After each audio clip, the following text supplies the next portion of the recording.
Inter pass అయిన students కి practical learning and industrial exposure తో 100% ప్లేస్మెంట్ ఇస్తుంది ఐ క్రియేట్ డిగ్రీ కాలేజ్.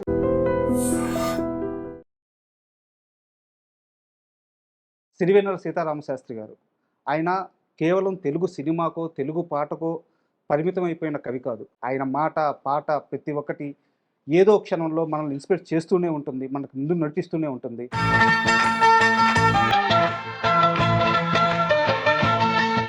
ఏ కొడుక్కి లేనన్ని అనుభూతులు, ఏ కొడుకు పొందలేనంత ఆనందం నాకు తెలిసి మీరే పొందుతున్నారు. Definitely, we're always, వారి పుట్టినరోజు అసలు ఎలా జరిగేది? we never limited our family to the five of us. Sure. It's always the entire family. ఈ జగమంత కుటుంబం చుట్టూ ఉన్న వాళ్ళని మర్చిపోయి, ఇంటిని మర్చిపోయి, 4 గోడల మధ్య కూర్చొని మొత్తం ప్రపంచాన్ని చూడగలిగి పాట ద్వారా సమాజంలోకి వెళ్ళిపోతుంది.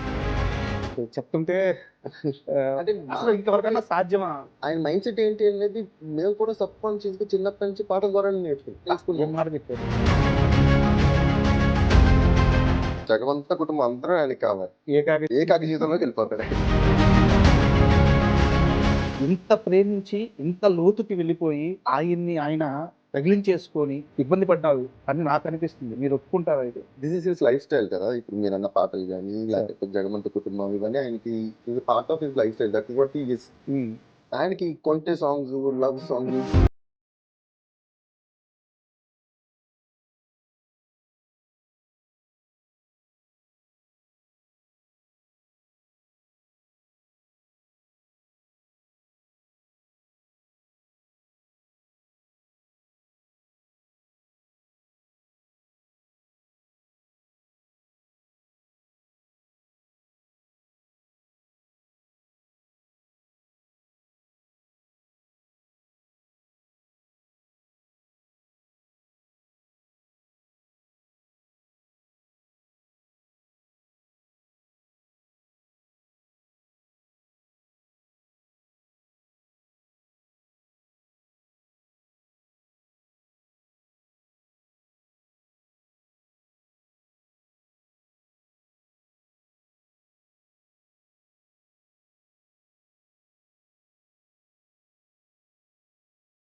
ఆయన రాత్రి ఉదయించే సూర్యుడు, అర్ధరాత్రి ఉదయించే సూర్యుడు అని.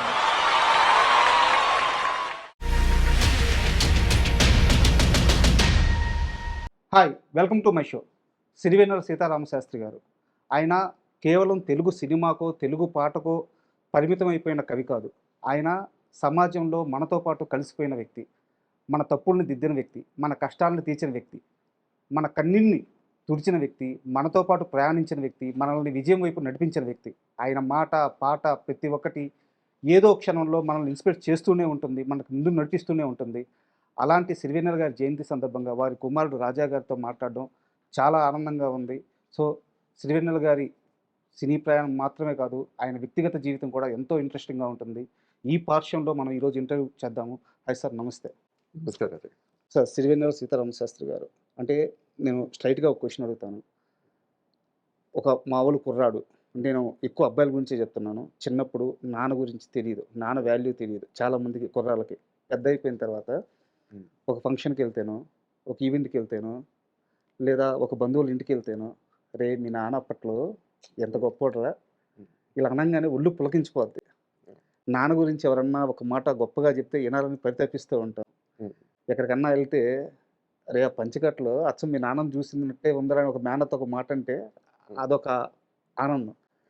ఇలాంటి అనుభూతులు ఏ కొడుక్కి లేనన్ని అనుభూతులు, ఏ కొడుకు పొందలేనంత ఆనందం నాకు తెలిసి మీరే పొందుతున్నారేమో.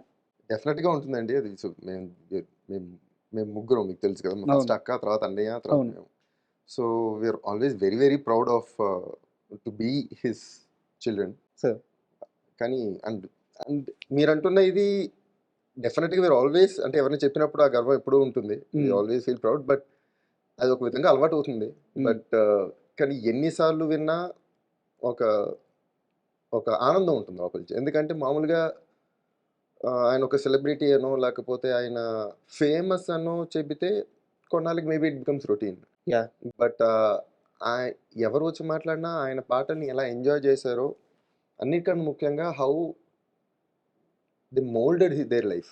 సార్ ఆయన పాటలని చాలా మంది జీవితాలని మలిచాయి చాలా రకాలుగా. అంటే ఎన్నో సిచ్యువేషన్స్లో చాలా మందికి ఆయన పాటలు హెల్ప్ అయ్యాయి. సార్ సో అవి చెప్పినప్పుడు it's different kind of feeling. అంటే మీరు అన్నది కరెక్టే, అందరికీ ఉండదు అది కానీ, but we are very lucky. But it's different feeling అండి సార్ నేను ఇంట్రోలో చెప్పినట్టే ఈ ఇంటర్వ్యూలో నేను సిరివెన్నెల గారి పాట గురించి, సిరివెన్నెల గారి సాహిత్యం గురించి, సిరివెన్నెల గారి సినిమా ప్రయాణం గురించి అసలు మాట్లాడదలుచుకోలేదు. నాకు కావాల్సింది ఏంటంటే సిరివెన్నెల గారు ఇంట్లో ఎలా బతికారు, జగమంతా నాది అని చాటి చెప్పిన కవి తన ఇంటిలో ఎలా ఉన్నారు, తన బిడ్డలతో ఎలా ఉన్నారు, తన అర్ధాంగితో ఎలా ఉన్నారు, నాకు ఇది కావాలి. సో నాకు మీ ఎక్స్పీరియన్స్ గుర్తుంటే చెప్పండి. ఫస్ట్ టైం మీకు బాగా ఊహ తెలిసి మీ నాన్నగారు మీతో మాట్లాడే మాట మీకు అర్థమయ్యేంత స్థాయి ఉన్నప్పుడు మొదటిసారి ఆయన మీకు జీవితం గురించి చెప్పిన మొదటి మాట ఏంటి, ఇన్స్పిరేషన్ కలిగించిన మాట ఏంటి, మీతో కూర్చొని మాట్లాడిన మాట ఏంటి గుర్తుందా? అది స్పెసిఫిక్గా అయితే గుర్తులేదు, కానీ ఆయన జీవితం గురించి ఇలా ఉండాలి అలా ఉండాలి అని చెప్పే రకం కాదు. హీస్ మోర్ లైక్ అంటే ఆయన జీవితం ఎలా అందరూ ఉండాలనుకుంటున్నారో ఆయన అలాగే ఉంటారు. So he believes more like practicing what he says. So మీరు అన్నట్టు జగమంత కుటుంబం పాట రాసేవాళ్ళు అలా రాయాలంటే ఆయన అలా బతకాలి. ఆయన అలా బతికారు కాబట్టే అది రాయగలిగారు.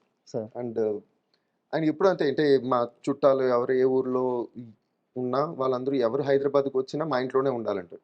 సో వాళ్ళు అంటే కాలేజ్కి వెళ్ళినా 1-2 years కాలేజ్కి వెళ్ళినా మా ఇంట్లో ఉండే చదువుకోవాలి. వాళ్ళకి ఏమైనా 1 week పని ఉందన్నా మా ఇంట్లోనే ఉండాలి. సో ఆయనకి ఎప్పుడు he's very welcoming of people. ఆయనకి అందరూ మన ఇంట్లో ఉండాలి. సార్ కానీ అందులో second sentence is more important. అంటే ఆయన బెడ్రూమ్లో పడుకుని ఉంటారు, తలుపు తెరిచేసరికి ఆయనకి ఎప్పుడో ఒక 10 మంది కనిపించాలి ఇంట్లో. సో జగమంత కుటుంబం అందరూ ఆయనకి కావాలి. కానీ ఆయన అందరితో మధ్యలో భోజనం చేసి ఒక 5 నిమిషాలు ఒక పావుగంట అందరితో టైం స్పెండ్ చేసి వెంటనే తలుపు వేసేసి బెడ్రూమ్లోకి వెళ్ళిపోతారు, ఏకాకి జీవితంలోకి వెళ్ళిపోతారు ఆయన. So he will go in to his own world. అంటే పాటలు అవ్వచ్చు, థాట్ ప్రాసెస్ అవ్వచ్చు, ఎవ్రీథింగ్. అంటే ఆయన ఎప్పుడు ఆ వరల్డ్లో ఉంటారు కదా. So he has to create a world for every song. So ఆయన అందులో ఉండి ఆయన అందరూ పాట రాస్తున్నప్పుడే రాస్తున్నారు అనుకుంటారు, కానీ ఆయన పాట స్టార్ట్ చేసినప్పటి నుంచి అయినంత వరకు ఆయన పాటలోనే ఉంటారు. Even if it is 1 day 1 week 1 month, ఆయన ఎప్పుడు అదే పాటలోనే ఉంటారు. ఆయన కూర్చొని టీవీ చూస్తున్నా కూడా that's what runs in his mind, పడుకున్నప్పుడు కూడా that's what runs in his mind. నిద్రలో కూడా పాట మదనం జరుగుతూనే ఉంటుంది. సో ఆయన స్టార్ట్ చేసేంత వరకే ఆ పాటలో ఉండరు. స్టార్ట్ చేసిన తర్వాత ఆ tune and that situation and the song is always in his mind. అందుకే సడన్ గా ఏదో ఒక టైంలో ఆయనకి కొన్ని ఒక భావం అంటాం కదా పాటలో, ఆ భావం క్లిక్ అయిన వెంటనే ఆయన రెడీ అయిపోయి కిందకి వెళ్తారు, పెడతారు. అప్పటి నుంచి ఒక 15 minutes పాట అయిపోతుంది. సార్ అయితే సిరివెన్నెల గురించి మాట్లాడుకునేటప్పుడు లేదా ఆయన గురించి చదువుతున్నప్పుడు వింటున్నప్పుడు నాకు అర్థమైంది ఏంటంటే ఆయన్ని పాటని జీవితాన్ని దాటిపోయి ప్రేమించేసాడేమో. అంటే ఇప్పుడు ఎంతవరకు ఎందుకొరకు వింత పరుగు అనే పాట రాసేటప్పుడు ఆ మనిషి ఆ లోతుకెళ్ళి ఆ భావాన్ని చెప్పాలంటే సముద్రంలో ఒక్కో అలని అలా అనరు, అన్నిటిని కలిపి సముద్రం అంటారు. మనిషి అంటే ఎవడు బలకడు, అందరూ కలిపితే మనిషి అనే సముద్రమే కదా. ఇది వేదాంతం, ఇదే మనిషి సారాంశం. దాన్ని ఒక సినిమా పాటలో చెప్పాడు. ఇంత ప్రేమించి ఇంత లోతుకి వెళ్ళిపోయి ఆయన్ని ఆయన తగిలించేసుకొని ఇబ్బంది పడ్డాడు అని నాకు అనిపిస్తుంది. మీరు ఒప్పుకుంటారా ఇది? అంటే ఆయన చెప్పాను కదా, that is his life theory. ఆయన దాన్ని నమ్మారు, దాన్నే ప్రతి పాటలోనూ ఆ ప్రేమనే ప్రతి పాటలోనూ పెట్టడానికే ఆయన ప్రతిసారి ప్రయత్నించారు. అది నమ్మడం లేదు, ఆయన అది నమ్మారు కాబట్టి ఆ పాటల్లో వచ్చాయండి.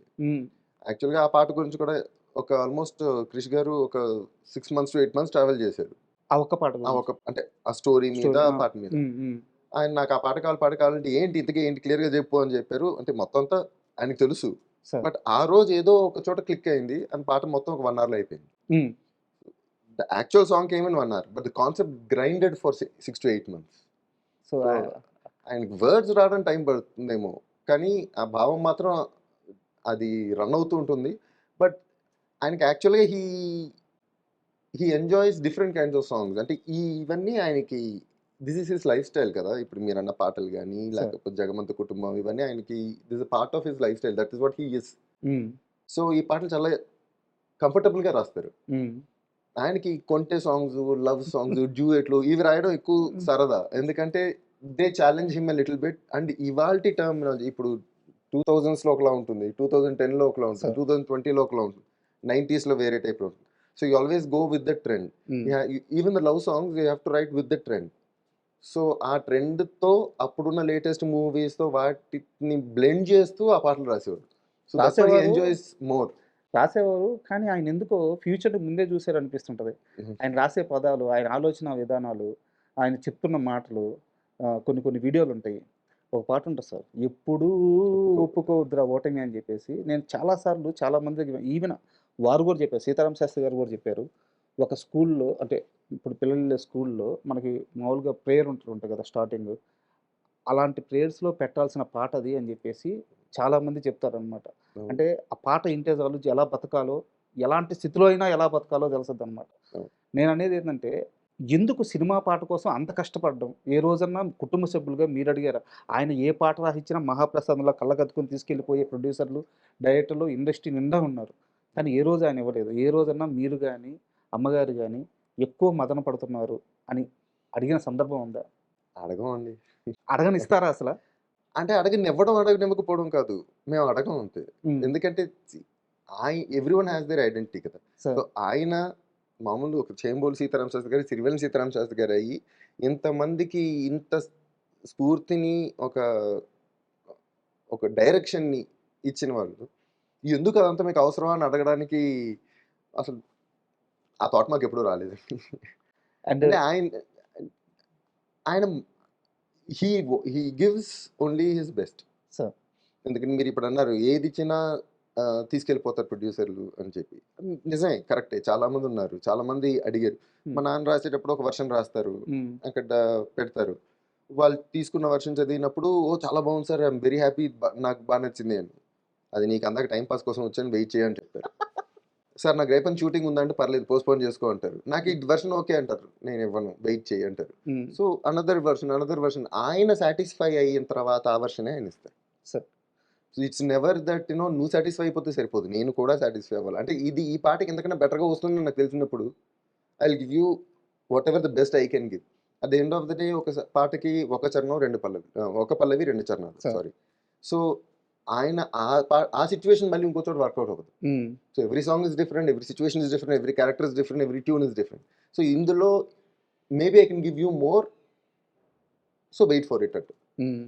అలా వెయిట్ చేసిన వాళ్ళు అందరికన్నా ఎక్కువ అయితే అంటే ఎంఎస్ రాజు గారు అనుకుంటా, నాకు గుర్తున్న వాళ్ళు. ఆయన ఎప్పుడు ఏమీ మాట్లాడరు, ఈయన ఎన్ని వర్షన్ ఇచ్చినా ఇదండి అంటారు, కాదు వెయిట్ చేయంటే ఓకే అంటారు అంతే. సో ఆయన ఎప్పుడు ఇది ఫైనల్ వర్షన్ అన్నారు, ఆయన తీసుకెళ్ళిపోయి రికార్డ్ చేయించేసుకుని లొకేషన్కి వెళ్ళినప్పుడు విని ఎంజాయ్ చేసుకుంటారే తప్ప ఆయన ఎప్పుడు నాన్నగారిని క్వశ్చన్ కూడా చేయరు అనమాట. సో ఆయన వాళ్ళిద్దరి ఈక్వేషన్ అలాంటిది. ఈ మధ్య ఇంటర్వ్యూ చేసినప్పుడు love each other, so they respect each other. So ఒక మాట అన్నారు సార్, ఆయన ఇంటర్వ్యూలోనే అన్నారు, ఆయన పాట రాస్తుంటే ఆయన దగ్గర కూర్చొని ఒక పరమేశ్వరుడు ఒక రకమైన అదొక ఉన్మత్తం, అలాంటి ఒక పీక్ స్టేజ్లో ఆయన ఉంటే ఒక భక్తుల్లాగా ఎప్పుడు ప్రసాదం వస్తుందని ఎదురు చూసేవారంట ఆయన. అంత గొప్పగా చెప్పారు. ఆయన మామూలుగా అందరూ చూసేటప్పుడు పేరు మీద కూర్చొని పాట రాస్తున్నట్టే కనిపిస్తుంది కానీ, but he goes into a different trance. అంటే మన ఆ టైంలో ఉన్నప్పుడు ఎవరన్నా వచ్చి కూర్చున్నారు ఎదురుకుండా, మళ్ళీ వెళ్ళిపోయారు, వాళ్ళకి ఆయనకి తెలియదు. ఆయన అక్కడే ఉంటారు కానీ అదే అంటే పీక్ కాన్సన్ట్రేషన్ అంటాం, ఒక ఆల్ఫా థాట్స్ అంటాం చూడండి, అంటే ఒకటే థాట్ మీద ఉండగలగడం అని. So he stays in that. అంటే ముందు ఏం కనిపించదు, ఆయన అందరిని చూస్తున్నట్టే ఉంటుంది కానీ ఏం చూడదు, ఇది only in the song. So అలా హీ సెట్స్ ఫర్ లైక్ కొన్నిసార్లు అయితే 36 hours, 1.5 days, 2 days అలా కూర్చుండి నాన్ స్టాప్ గా. Probably doesn't even go to the rest room also. అలా కూర్చుని పోతారు, అదే ఇంట్లో ఉంటుంది. సో ఆ concentration level is whole different thing. Sir మామూలుగా నేను 12 సంవత్సరాల నుంచి రైటర్గా ఉంటున్నాను. అంతకుముందు 3 సంవత్సరాల నుంచి నేను రైటర్‌ని అనుకోని ఊహలో ఉండేవాడిని. అంటే ఇంచుమించు 15, 16 సంవత్సరాల నుంచి సిరివెన్నెల గారి పాటల్ని, ఆయన సినిమా పాటల్ని, మాటల్ని అన్నిటిని ఫాలో అవుతూ వస్తున్నా. ఎక్కడ ఆ మనిషికి భయం అనేది లేదు. అయితే ఒక్క విషయంలో మాత్రం ఆయన బాగా భయపడేవారంట. బంధాల గురించి, బంధువుల గురించి.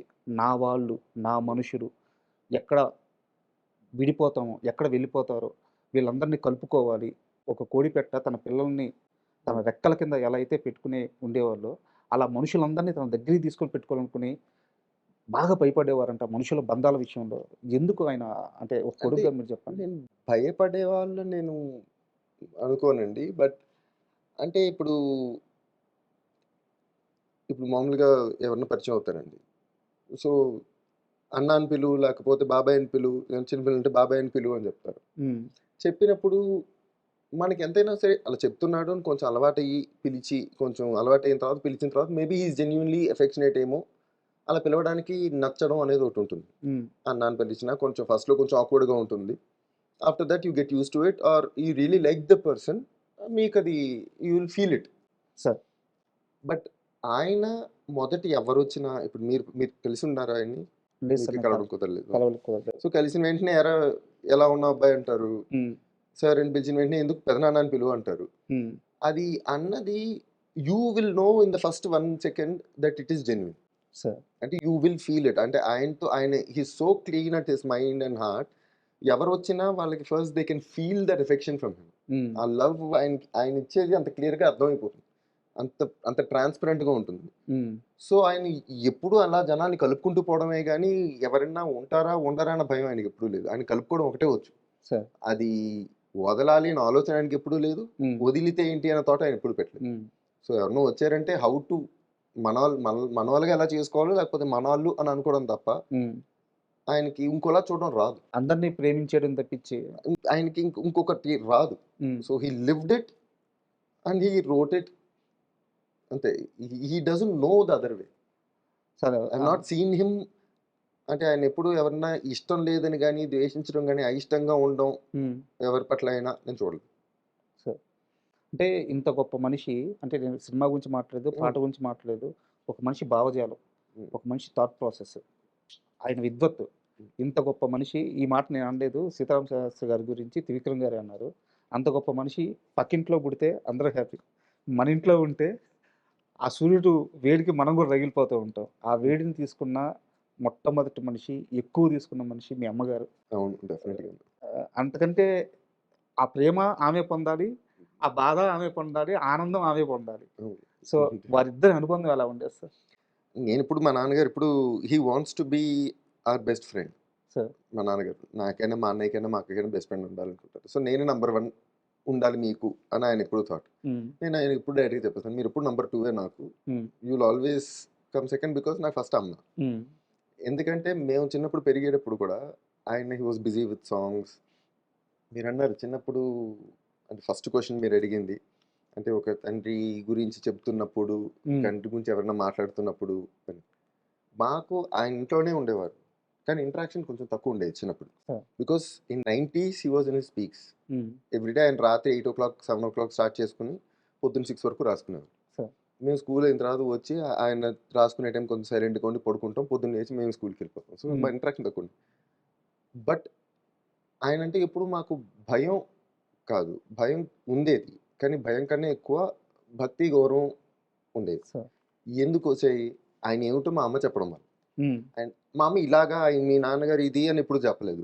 బట్ అదో రకంగా చెప్పి చెప్పకుండా ఆమె స్టైల్‌లో ఏదో చెప్పి అది మాకు అర్థమయ్యి I don't know how it happened.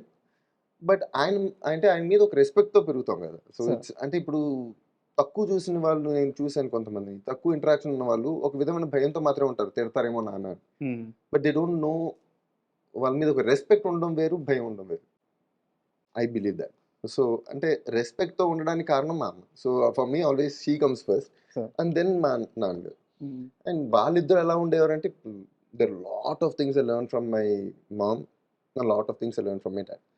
కొన్ని ఎలా ఉండాలని, కొన్ని ఎలా ఉండకూడదని ఎప్పుడూ నేర్చుకుంటాం. ఎవరిని చూసినా. ఖచ్చితంగా. అది ప్రతి జంటలో ఉంటది. ప్రతి జంటలో ఉంటుంది. హ్మ్. అండ్ వాళ్ళిద్దరి ఈక్వేషన్ అంటే నేను మా అమ్మ పెళ్ళయ్యి మా నాన్నతో పెళ్ళయిన తర్వాత ఇక్కడికి వచ్చి ఒక జీవితం ఇలా నేను అనుకోనండి. అంటే at least my perspective towards their thing. మా అమ్మకి చాలా ఎర్లీగా పెళ్ళైపోయింది. Sure. బ్యాక్ దెన్ అలాగే అయ్యేది. సో 15th ఇయర్ పెళ్ళైపోయింది. By 21 I was Born. Sure. Third one. So basically 15th పెళ్ళయిన తర్వాత the whole life is moulded together. Sure. మనకు ఒక క్యారెక్టర్ వచ్చి ఇంకొకరితో పెళ్ళైన తర్వాత వాళ్ళతో అడ్జస్ట్ అవ్వడం అనేది ఉంటుంది. 15 పెళ్ళి అయితే ఏముంటుంది, అది ఇది- డెవలప్ అవ్వడమే వీళ్ళతో కలిసిపోయి డెవలప్ ఆ టైం పీరియడ్ లోనే జరుగుతుంది కదా. అదే టైం పీరియడ్ లో జరుగుతుంది. అవును. సో ఆయన ఏమిటో ఆయన ఇలాగే ఉంటారు. ఆయన థాట్ ప్రాసెస్ ఇది. ఆయన టైం స్పెండ్ చేసుకునేది ఆయన సొంత, ఆయన ఇండివిజువల్ గా టైం స్పెండ్ చేసుకునేది ఇలా ఉంటుందని కానీ, జనాలతో ఇలా ఉంటారు, ఆయన కుటుంబంతో ఇలా ఉంటారు, ఇవన్నీ ఆవిడకి అలా ఒక చాలా సటిల్ గా న్యాచురల్ గా అర్థమైపోయి అలవాటు అయిపోయింది. అలవాటు అయిపోయింది. అంటే it is not a learning for her, that is how it moulded. Sure. So family మొత్తంలో మా అమ్మ, మా నాన్నగారు వాళ్ళ ఫ్యామిలీలో ఎల్డెస్ట్ సన్. సో మా అమ్మ పెద్ద కోడలు. So she from the beginning she took that responsibility. అంటే ఆడపడుచులు ఎవరైనా ఇంటికి వస్తే బట్టలు పెట్టి పంపించాలి, లేకపోతే పిల్లలు ఎవరైనా వచ్చారంటే వాళ్ళకి ఏమైనా ఇచ్చి పంపించాలి, ఇవన్నీ ఇప్పుడు ఏడో చూసుకుంటుంది. సో ఆయన ఇవన్నీ చూసుకోవాలి, ఇలా అవుతుంది అన్న విషయం కూడా ఆయనకు తెలియదు. కదా. అసలు ఆయనకి ఇవేమీ తెలియదు. అసలు నిజంగా చెప్పాలంటే చాలా మందికి తెలియదు ఈ విషయం. బట్ మేము ఏ స్కూల్లో చదువుతున్నా కూడా ఆయనకి ఎప్పుడూ తెలియదు. సో అందుకే నేను ఇప్పుడు మా అమ్మ ఫస్ట్ అంటాను. ఈయనేమో మేము పుట్టేసిన తర్వాత చెన్నైకి తీసుకెళ్ళిపోయి అక్కడ మమ్మల్ని మా అమ్మగారితో పాటు ముగ్గురిని తీసుకుని చెన్నైలో తీసుకెళ్ళిపోయారు. మా అమ్మ అనకాపల్లి నుంచి డైరెక్ట్ చెన్నై. సో అక్కడ భాష తెలియకుండా, ఎవరూ తెలియకుండా, సో మా స్కూల్స్కి, మా ట్యూషన్లు, కిరాణా కొట్లు, కూరగాయలు, పనులు అన్నిటినీ మా అమ్మాయి మేనేజ్ చేసుకుంది. Sure. ఈయన కూర్చొని పాటలు రాసుకుంటారు, పడుకుంటారు. ఈయన దగ్గరకు వచ్చి మాట్లాడే వాళ్ళందరూ తెలుగు వాళ్ళే ఆబ్వియస్లీ. చెన్నైలో ఉన్న అంతే, అందరూ తెలుగు వాళ్ళు, తెలుగు ప్రొడ్యూసర్లు, తెలుగు డైరెక్టర్లు వచ్చి పాట రాయించుకునేవాళ్ళు. అవును. సో ఈయనకి బయట మిగతా లాంగ్వేజ్ వాళ్ళతో ఎక్కువ ఇంటరాక్షన్ అవసరం ఉండేది కాదు, వెరీ మినిమల్. సో ఈవిడే మొత్తం వచ్చి రాని భాషతో అందరితో మేనేజ్ చేసుకుని, మా పేరెంట్ టీచర్ మీటింగ్లకైనా తనే వచ్చి అన్ని మా అమ్మ చూసుకునేది అనమాట. So he never had to bother about anything. So ఆయన ఆ ప్రపంచంలో ఉండడానికి కావాల్సిన సపోర్ట్ అంతా ఇవిడ చేసింది. సో వాళ్ళ రిలేషన్ అంటే అది the moulded into each other. ఏ రోజన్నా, అంటే ఇది మరీ అడిగితే సిల్లీగా అనిపిస్తుందేమో, బట్ నేను అడగాలనుకుంటున్నాను. ఏ రోజన్నా వంటింట్లో ఈయన వెళ్ళి ఆమెకు సహాయం చేయడం కానీ, ఒకరోజు వంట చేయడం కానీ, ఇలా ఎప్పుడన్నా జరిగింది? అంటే మేము చూసిన సీతారామ శాస్త్రి గారికి ఇంకో పార్శ్వం ఉందా? ఆయన మాలాగా బిహేవ్ చేస్తాడా? లేదు, అలాంటిది లేదు. ఆయన అంటే ఆయన ఎప్పుడు సిరివెన్నెల సీతారామ శాస్త్రి అంతే. అంటే మాతో పిల్లలతో వాళ్ళతో వచ్చినప్పుడు, మా అక్క పిల్లలు కానీ వాళ్ళతో ఉండేటప్పుడు ఆయనతో అడ్వాంటేజ్ ఏంటంటే ఎవరితో మాట్లాడుతున్నారో he can mould to that age and that gender. ఒక ఆడపిల్లతో మాట్లాడుతున్నారంటే ఒక చిన్న, మళ్ళీ ఆ స్కూల్లో ఇద్దరు ఆడపిల్లలు కూర్చొని మాట్లాడుకుంటున్నట్టుగా he will try to be with them and అంతే ఇలా ఇంటరాక్ట్ అవ్వాలని ట్రై చేస్తారు. So he likes more interaction with youngsters or kids. ఎవరితో మాట్లాడుతున్నా ఆ ఏజ్లో మాట్లాడుకుంటారు. కానీ ఇంట్లో వంటింట్లో హెల్ప్ చేయడం గట్రా ఆయనకి ఆయనకు మా అమ్మ రోజు ఆయన వంకాయ కూర పెట్టేస్తే చాలు. అవునా? మా అమ్మ రోజు వారానికి 5 రోజులు వంకాయ ఉంటుంది. ఆ రోజు వండకపోతే ఇవాళ చేయలేదా అని అడుగుతారు. వారం అంతా చేశాను, ఇవాళ ఒక్కరోజు ఇంకోటి వండి నాకు తినొచ్చు కదా అంటే ఇవాళ ఇది లేనిదే అడుగుతారు ఏంటండి. సో ఆయనకి హెల్పింగ్ అంటే కిచెన్లో హెల్పింగ్ ఏం లేదు కానీ, బట్ సపోర్ట్ ఇవ్వాలంటే ఆవిడకి ఏం కావాలో హీ నోస్, అవసరం అయినప్పుడు అది చూసుకుంటారు. సో ఇట్స్ నాట్ ఆవిడకి ఏం కావాలో చూసుకుంటారు, కానీ మొత్తం ఆయనకి ఏం కావాలో మొత్తం ఇవి చూసుకుంటుంది. సో అది పూర్తిగా, అంటే ఇది నేను సీతారామ శాస్త్రి గారి గురించి చెప్పట్లేదు, పర్టికులర్గా ఒక వ్యక్తి గురించి చెప్పట్లేదు. కొంతమంది ఉంటారు సార్, వాళ్ళు పూర్తిగా వాళ్ళ పార్ట్నర్ మీద డిపెండ్ అయిపోయి ఉంటారు. అవును. సో నేను చాలామంది జంటలను చూశాను. అయితే ఈయనదొక స్టేజ్, ఈయన జగమంతా నా కుటుంబం అనుకొని ఇంట్లో ఈవి మీద ఆధారపడిపోయారు ఆయన. పూర్తిగా డిపెండెంట్ అండి. అయితే నా డౌట్ ఏంటంటే, ఆయన డబ్బుని ఎలా చూసేవారు సార్? ఎందుకంటే మీరే అన్నారు ఇప్పుడు, నేను ఎక్కడ చదివేవానో వారికి తెలియదు, మేము ఎలా పెరుగుతున్నాము అంటే, ఐ మీన్ ఎలా పెరుగుతున్నామంటే మీ ఎదుగుదల, క్రమశిక్షణ వారి గురించి కాదు. ఆయన ఆయన చూసే టైం లేదు. అంతసేపు పాట మీద కూర్చున్నారంటే అది డబ్బు కోసం కాదు. ఆయన పాటని ఒక మీడియంగా వాడుకున్నారు సమాజంలోకి వెళ్ళడానికి.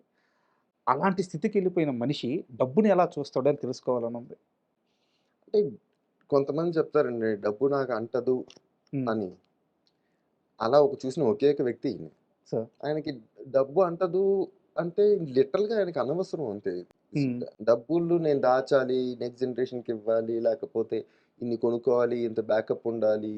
ఇవన్నీ ఆయన ఎప్పుడు ఏ రోజు అసలు ఆయనకి అది అర్థం కాదు. సార్. ఆలోచించలేదు కదా, అసలు అటేపు ఆ థాట్ ప్రాసెస్ వెళ్ళదు. హ్మ్. ఇప్పుడు నెసెసిటీయా? ఓకే. తీసుకుంటాము. దానికి ఏదో ఇంట్లో అప్పట్లో మా బాబాయ్ చూసుకునేవాళ్ళు, తర్వాత మా అన్నయ్య చూసుకునేవాళ్ళు. So what ever someone always used to organise the house hold okay. Things. హ్మ్.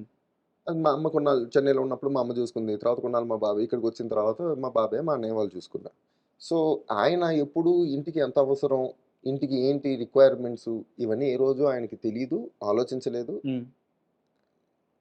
అసలు ఎప్పుడు దాని గురించి అటేపు ఆయన మైండ్ వెళ్ళలేదు. అండ్ దాచాలి, ఇంకెవరికైనా ఇవ్వాలి, డబ్బు అవసరం, ఇవన్నిటి గురించి ఆయన ఎప్పుడు ఏ రోజు ఆలోచించలేదు. డబ్బు అంటని వ్యక్తి ఎవరైనా ఉన్నారంటే ఇంతవరకు నేను చూసిన అసలు ఆయన ఎంత సంపాదించాడు అన్న విషయం ఆయనకి తెలుసా? తెలియదు. తెలీదు. అంటే ఎందుకు ఈ ప్రశ్న అడిగానంటే, ఒకసారి వీడియోలో వేరే ఇంటర్వ్యూలోనో ఏదో వీడియోలోనో మన త్రివిక్రమ్ గారు చెప్పారు. జోబీలో నుంచి గుప్పెట్లతో డబ్బు ఇలా తీసి ఏసేవారంట. ఆ లెక్కేయడం అది ఉండదంట. అవును. జోబీలో దేనికి డబ్బుందా? ఎవరో నిర్మాత ఇచ్చారు. ఆ గుప్పిట్లో తీసి అక్కడ ఎయడమే. అయిపోయింది. ఇంక పాటకెళ్ళిపోవడం. ఇంక మళ్ళీ డిస్కషన్‌కెళ్ళిపోవడం. అంతే. ఇలా ఉండేది సీతారామ శాస్త్రి. ఎవరికైనా ప్రాబ్లమ్ వచ్చిందంటే, ఇంక అవసరం ఉంది అంటే ముందు ఇచ్చేస్తారు. హ్మ్. అంటే ఇంకలా అంటే అలా చాలా మంది చేసినవి ఉన్నాయి. He doesn't count or we don't ask. సరే. సో మేము ఎప్పుడు అంటే సీ ఇప్పుడు ఆయన కొన్ని రకాల పాటలు రాయాలి అంటే ఆ మైండ్ అలా ఉంటేనే వస్తాయి. అంత జెన్యూన్‌గా, అంత క్లీన్‌గా, అంత కంఫర్టబుల్‌గా ఉంటేనే అలాంటి పాటలు వస్తాయి. అది నేను నమ్ముతా. సరే. ఆయన అలా బతికారు కాబట్టే ఆ పాటలు రాయగలిగారు. హ్మ్. ఇప్పుడు ఎంతో కొంత మైండ్‌లో గ్రీడ్ ఉన్న వ్యక్తో, లేకపోతే ఏదో ఒక జెలసీ ఉన్న వ్యక్తో, ఒక చిన్న హేట్రెడ్ ఉన్న వ్యక్తి 1, 2 పాటలు అలా రాస్తారేమో గానీ, లైఫ్‌లో రాసిన ప్రతి పాటలోనూ అంతే జెన్యూనిటీ కనిపించడం కష్టం. జీవితం కనిపియడం కష్టం. జీవితం కనిపించడం కష్టం అని నేను నమ్ముతున్నా. సరే. సీ నా వయసు ఈ టాపిక్‌లో నా వయసు చిన్నదే. నేను దాని గురించి ఎక్కువ మాట్లాడలేను. దాని గురించి మాట్లాడే అంత ఎక్స్‌పీరియన్స్ నాకు లేదు గానీ, బట్ ఆయన్ని పర్సనల్‌గా చూసాను కాబట్టి, ఆయన పాటల గురించి ఎవరైనా ఎలా ఫీల్ అయ్యారో మాకు చెప్తూ ఉంటారు కాబట్టి, దాన్ని బట్టి చెప్తున్నాను. సో, ఆయన రాసిన ప్రతి పాట జస్ట్ వర్డ్స్ వెళ్ళవు. అందులో ఒక సోల్ వెళ్తుంది. Correct. It will connect to everybody on a different plane. దానికి కారణం ఆయన ఎలా ఉండేవారో అదే రాశారు కాబట్టి, ఆయన అలాగే బతికారు కాబట్టి ఇట్ వర్క్స్. అండ్ నాకు బాగా ఇంట్రెస్టింగ్‌గా అనిపించింది ఏందంటే, కొన్ని కొన్ని వీడియోలున్నాయి. మీ ఇంట్లోనే అది నేను సాహిత్య సభ అనొచ్చో, లేకుంటే పాట కచేరీ అని అనొచ్చో నాకు తెలీదు గానీ, మీ కుటుంబ సభ్యులందరినీ కూర్చోబెట్టుకొని, అంటే మీ ఫ్యామిలీ మెంబర్స్ ఆడవారుంటారు, మగవారుంటారు. ఆయన ఒక సోఫాలో కూర్చొని ఇట్లా తాళం కొడతా, నచ్చిన పాట పాడుతా ఉంటారు. ఇలాంటి కార్యక్రమాలు ఎప్పుడు జరుగుతాయి మీ ఇంట్లో? అసలు ఎప్పుడు జరిగేవి? ఆయనే ఇనిషియేట్ తీసుకునేవాడా? అవి కూర్చోపెట్టి పాటలు పాడడం ఆయనకి ఇట్స్ ఆల్ ఆయన ఆ రోజు ఆయన మైండ్ ఎలా ఉంది అని. ఇట్స్ ఇన్ వెరీ కంఫర్టబుల్ అంటే ఐ వాంట్ ఎక్స్‌ప్రెస్ అని ఒక హ్మ్. జోన్ ఉంటుంది. హ్మ్. అప్పుడు అందరూ ఇంట్లో ఉన్నారంటే ఏదో మాట్లాడుతూ ఆయనే సడెన్‌గా ఏదో ఒకలా అనుకుని ఒక పాట స్టార్ట్ చేసుకుంటారు. హ్మ్. సో, అటునుంచి ఆయనకి నచ్చిన పాట పాడుతుంటారు. అండ్ ఆబ్వియస్‌లీ ఆయన పాట మొదలెట్టిన వెంటనే మొత్తం చుట్టాలందరూ అక్కడ కూర్చున్నప్పుడు everybody will settle down there. ఎంతసేపు ఉంటే అంతసేపు ఆ ఇంటరాక్షన్. డిఫరెంట్ ఏదో ఇంటరాక్షన్ వస్తుంది. అక్కడి నుంచి ఇంకో పాట పాడుతుంటారు. సో, ఇది ఎప్పుడు ప్రీ ప్లాన్డ్‌గా అయితే ఎప్పుడు వర్కౌట్ అయ్యేవి కాదు. ఓకే. అది ఆటోమేటిక్‌గా అవి జెన్యూన్‌గా జరిగిపోయింది. అవి న్యాచురల్‌గా అలా జరిగిపోతాయి. హ్మ్. మేబీ 1, 2 సార్లు ఏమైనా యూఎస్‌కెళ్ళినప్పుడు ఎవరైనా ఇంటికెళ్ళినప్పుడు సార్ ఒక పాటని ఏమైనా అడిగితే అప్పుడు హ్మ్. 1, 2 పాడడం ఉంటుంది. కానీ ఇంట్లో ఇట్స్ వెరీ ఆర్గానిక్‌గా అలా అయిపోతూ ఉంటుంది అంతే అప్పుడప్పుడు. ఆయన కొన్ని కొన్ని సార్లు మాత్రం ఆయన ఏమైనా పాట రాసినప్పుడు when he really enjoys that song hmm. He will వచ్చి అందరికీ వినిపిస్తారు. కొన్ని కొన్ని పాటలు. అండ్ నాకు వెరీ అందులో బాగా నచ్చిందేందంటే, వారెవరో నాకు తెలీదు. అంటే మీ కుటుంబంలో వారు ఒక లేడీ ఉంటారు. ఆయన సోఫా మీద కూర్చున్నప్పుడు నవ్వుతూ ఆయన పాటింటూ నాకు వీడియో చూపిస్తే మీకు అర్థమవుద్దేమో. అంటే నాకనిపించిందేందంటే, సిరివెన్నెల సీతారామ శాస్త్రి గారు మాకు దేవుడు. మేము ఎప్పుడు ఆయన్ని ఒక పరమేశ్వరుడిని చూసినట్టే చూస్తుంటాం. అవును. రోజు ఆయనతోనే ఉంటూ, ఆయన ఉండే ఇంట్లోనే ఉంటూ, ఆయనతో ఏదో ఒక రక్త సంబంధం ఉంటూ, ఆ మనిషి కూడా ఆయన్ని అలాగే చూస్తుంది. అంటే మీకు నేను చెప్పే వీడియో గుర్తొచ్చిందా? అంటే పక్కన తెలుసు. అంటే ఇప్పుడు ఒక ఒక ఆరా అంటాం చూడండి. సార్. ఆయన మామూలుగా మాతో ఒక్కోసారి పొద్దున్న లేచి బ్రేక్‌ఫాస్ట్ చేస్తున్నప్పుడో, లేకపోతే లంచ్ చేస్తున్నప్పుడో ఉండే ఇదొకటుంటుంది. బట్ ఆయన ఎప్పుడైతే పాట మొదలు పెడతారో పాడుతున్నప్పుడు హ్మ్. He will go into a different అంటే మీరన్నట్టుగా ఒక అవతారం తీసినట్టుగానో లేకపోతే ఏదో ఒక ఇది ఒక ఒక ఆరా వస్తదండి. సార్. సో, అప్పుడు అలా చూస్తూ ఉండడం తప్ప మనం చేయగలిగిందేం లేదు. అంటే హ్మ్. వి విల్ బి మెస్మరైజ్డ్ అంతే. ఆయన ఆ టోన్‌లో ఉంటుంది. అంటే ఆయన ఏం పాడినా వంశీ గారు ఒక్కోసారి అంటారు, కృష్ణ వంశీ గారు ఏదో పాట పాడినప్పుడు, ఏదో రాసినప్పుడు ఈయన పాట వినిపిస్తారు, ఈయన రాసిన పాట వినిపిస్తారు. ఒక్కోసారి ఆయన నేను మళ్ళీ రేపు వస్తానండి అని చెప్పి పాట ఒక వర్షన్ తీసుకున్న తర్వాత వచ్చి మళ్ళీ రేపు వచ్చి లేదులే నాకు ఇక్కడ ఈ కరెక్షన్స్ కావాలి, ఇవి వేరేలా మన నిన్నెందుకు అడగలేదంటే ఆయన మా అమ్మతో మాట్లాడినప్పుడు ఆయన ఏం పాడినా బాగుంటుందండి, అదే ఆయన రాసింది కదా, ఆయన ఏం పాడినా బాగుందేమో, అది అద్భుతంగా ఉందేమో అని ఫీలింగ్ వచ్చేస్తుంది. అది వెళ్ళి సింగర్లు పాడినప్పుడు మళ్ళీ అంత అద్భుతంగా రాదు. అందుకని నేను వెళ్ళి ఇంకెవరి చేతన పాడించుకుంటాను, అప్పుడు నాకు అర్థం అవుతుంది. ఎందుకంటే ఇట్ ఈస్ హిస్ సాంగ్, ఆయన మాటలు చెప్పాలంటే హిస్ బేబీ. సో ఆయన ఎక్స్ప్రెస్ చేసేటట్టుగా ఇప్పుడు గర్ల్స్ వాయిస్ అయినా, గర్ల్స్ లైన్, లేడీస్ లైన్స్ అయినా, లేకపోతే జెన్ లైన్స్ అయినా రెండు ఆయనే రాస్తున్నారు. సో ఆయన పాడేటప్పుడు అంతే జెన్యున్ గా, అంతే ఎఫెక్షన్ తో, అది కోపం అయినా, అగ్రెషన్ అయినా, లవ్ అయినా, జెలసీ అయినా, ఆయన పాడేటప్పుడు అన్ని అందులోంచి వచ్చేస్తుంటాయి ఆయన వాయిస్ లో. సో అది వినేటప్పుడు మనకి అదంతా we can feel the entire song when he singing. So అందరూ ఎవరు విన్నా అదే జోన్ లో ఉంటాం. ఆయన పాడేటప్పుడు ఆ జోన్ లోనే ఉంటాం మేము. అలా వింటూ ఉండడం, ఎన్ని వందల సార్లు విన్నా ఆయన పాడేటప్పుడు అలాగే ఉంటుంది. నాకు చాలా ముచ్చటేసింది అది. అంటే ఓకే, మాకే కాదు, ఇప్పుడు ఎప్పుడు ఒప్పుకోవద్దురా పాట ఉంది, అది ఎవరు పాడినా ఆయన పాడిన ఎఫెక్ట్ రాదు. అండ్ ఆయన ఎన్నిసార్లు పాడినా అది ప్రతిసారి అదే ఎఫెక్ట్ వస్తుంది. అవును, అది I don't know how. So అంటే ఆయన ఆ పాటని obviously it's from his soul ఆ సాంగ్ వచ్చింది. ఆయన ఎన్నిసార్లు పాడినా, ఏ చోట పాడినా అదే ఎఫెక్ట్ తో పాడతారు. అది విన్నప్పుడు అంతే గూస్ బంప్స్ మాకు వస్తుంటాయి ప్రతిసారి, ఎవ్రీ సింగిల్ టైం. అంటే నేను ఇప్పుడు అడగబోయే ప్రశ్నని నేను వారి మైండ్ సెట్ ఎలా ఉంటుందో తెలుసుకోవడానికి అడుగుతున్నాను. ఆ రోజు ఫంక్షన్లో త్రివిక్రమ్ శ్రీనివాస్ గారు స్టేజ్ మీద మాట్లాడిన తర్వాత నిజానికి అవన్నీ కూడా ఆయన సాహిత్య స్థాయికి చాలా తక్కువే. ఇంకా త్రివిక్రమ్ గారు మాట్లాడింది కూడా ఇంకా తక్కువ ఆయన సాధించిన దానికి. కానీ త్రివిక్రమ్ గారు మాట్లాడిన తర్వాత కొన్ని కోట్ల మందికి సిరివెన్నెల గారి స్థాయి, ఆయన సాహిత్య విలువలు ఇంకా బాగా అర్థమైంది. తర్వాత ఆయన పాటల్ని మళ్ళీ వెనక్కి వెళ్ళి స్టార్ట్ చేశారు. ఒక తరం ఆయనతో ప్రయాణించడం మళ్ళీ మొదలుపెట్టారు. అంత గొప్ప మాటలు విన్న తర్వాత ఇంటికొచ్చి కనీసం ఆయన వాటిని, ఆ మాటలు తీసుకోగలిగారా, నెత్తినెక్కించుకోగలిగారా, ఆనందపడ్డారా, మురిసిపోయారా? అసలు ఆయన మానసిక స్థితి ఏంటి ఆ వీడియో తర్వాత, ఆ స్పీచ్ తరువాత? అంటే ఆయన at the end of the day ఒక కళాకారుడికి ఏం కావాలండి? ఖచ్చితంగా చప్పట్లు, ఒక ప్రైజింగ్ కావాలి. ఆయనకి ఆయన ఒక చిన్న ఆయన అంటే ఎలా చెప్పాలి, ఒక చంటి పిల్లాడిని పొగిడినప్పుడు లేకపోతే ఏం చేసినప్పుడు బాగా చేసేవారా, ఇది చెప్పినప్పుడు ఎలా మురిసిపోతాడో ఆయన అలా మురిసిపోతుంటారు. సో ఇలాంటివి జరిగినప్పుడు ఆ రోజైనా సరే, సో ఒక ఎవరైనా ప్రైజ్ చేసినప్పుడు భలే మాట్లాడాడు కూడా నా గురించి అన్నట్టుగా, like he enjoy it like a small kid. అప్పుడు చూస్తున్నప్పుడు మాకు ఇంకా ముచ్చట వేస్తుందంటే, ఒక స్థాయిలో ఉన్న వ్యక్తి, ఒక రేంజ్లో ఉన్న వ్యక్తి, ఇప్పుడు సిరివెన్నెల సీతారామ శాస్త్రి గారు ఆయన గురించి త్రివిక్రమ్ మాట్లాడారు, కరెక్ట్, చాలా బాగా మాట్లాడారు, and everybody knows about it. నేను స్పెసిఫిక్గా చెప్పేది ఏం లేదు. సో అది చేసిన తర్వాత అవును అనో, లేకపోతే ఆ స్థాయిలో అలా తీసుకుని వెరీ గుడ్ అంటే కరెక్టే, బాగా మాట్లాడారు ఇలా అనుకుంటారు జనాలు. ఆయన చిన్న పిల్లలాగా మురిసిపోతూ అనుకుని ఈ మాట భలే చెప్పాడు కదా, ఈ మాట భలే చెప్పాడు అని చెప్పి హీ విల్ ఎంజాయ్ ఇట్. మళ్ళీ త్రివిక్రమ్ గారిని ఇంటికి పిలిచి ఇంకొక 2-3 అవర్స్ దాని గురించి మాట్లాడి, ఇలా బాగా మాట్లాడినప్పుడు తన్ని పొగిడి మళ్ళీ తను వీళ్ళిద్దరు మాట్లాడుకుంటూ ఉంటారు అన్నమాట. So it's give and take. అంటే వాళ్ళిద్దరికి అంత మ్యూచువల్ రెస్పెక్ట్ ఉంది కాబట్టి అంత వర్డ్స్ అంత జెన్యున్ గా వస్తాయి. అదే త్రివిక్రమ్ గారి లాస్ట్ వర్డ్స్ కూడా అవే కదా, నన్ను అందుకే మన కెలకదు, నేను మాట్లాడుతూ పోతాను దీని గురించి మాట్లాడేటప్పుడు. సో ఎందుకంటే నాకు ఆయన బాగా తెలుసు కాబట్టి ఆయనతో మాట్లాడుతున్నప్పుడు అది అంటారు, అది చాలా జెన్యున్ గా ఉంటుంది కాబట్టి ఫీలింగ్ అలాంటి చోట ఫ్లోలో వచ్చేస్తూ ఉంటుంది. అందరి గురించి రాదు కదా అలాగా అంటారు. అండ్ ఆ ఒక్క స్టేజ్ మీదే కదా సార్, తర్వాత ఆయన మీద ఒక పుస్తకం రాశారు. అక్కడ కానీ తర్వాత వారు చనిపోయిన తర్వాత జరిగిన కార్యక్రమంలో కానీ త్రివిక్రమ్ గారు ఆయన చాలా గొప్పగా మాట్లాడతారు, చాలా గొప్ప రచయిత. కానీ సిరివెన్నెల గారి ప్రస్తావన వచ్చిన తర్వాత ఆయన మాట్లాడుతున్నప్పుడు ఆయన చుట్టూ సిరివెన్నెల గారు ఉండిపోతున్నారా, ఆయన పక్కనే ఉంటున్నారా, ఆయన చేయబట్టి మాట్లాడిస్తున్నారా అర్థం కాదు. కానీ ఆయన కూడా ఒక రకమైన స్థితిలోకి వెళ్ళిపోతాడు త్రివిక్రమ్ గారు కూడా. సో నాన్నగారి గురించి అంత గొప్పగా మాట్లాడే ఆయన బంధువు అనుకోవచ్చా, మీకు స్నేహితుడు అనుకోవచ్చా? త్రివిక్రమ్ని సిరివెన్నెల కుటుంబం ఎలా చూస్తుంది?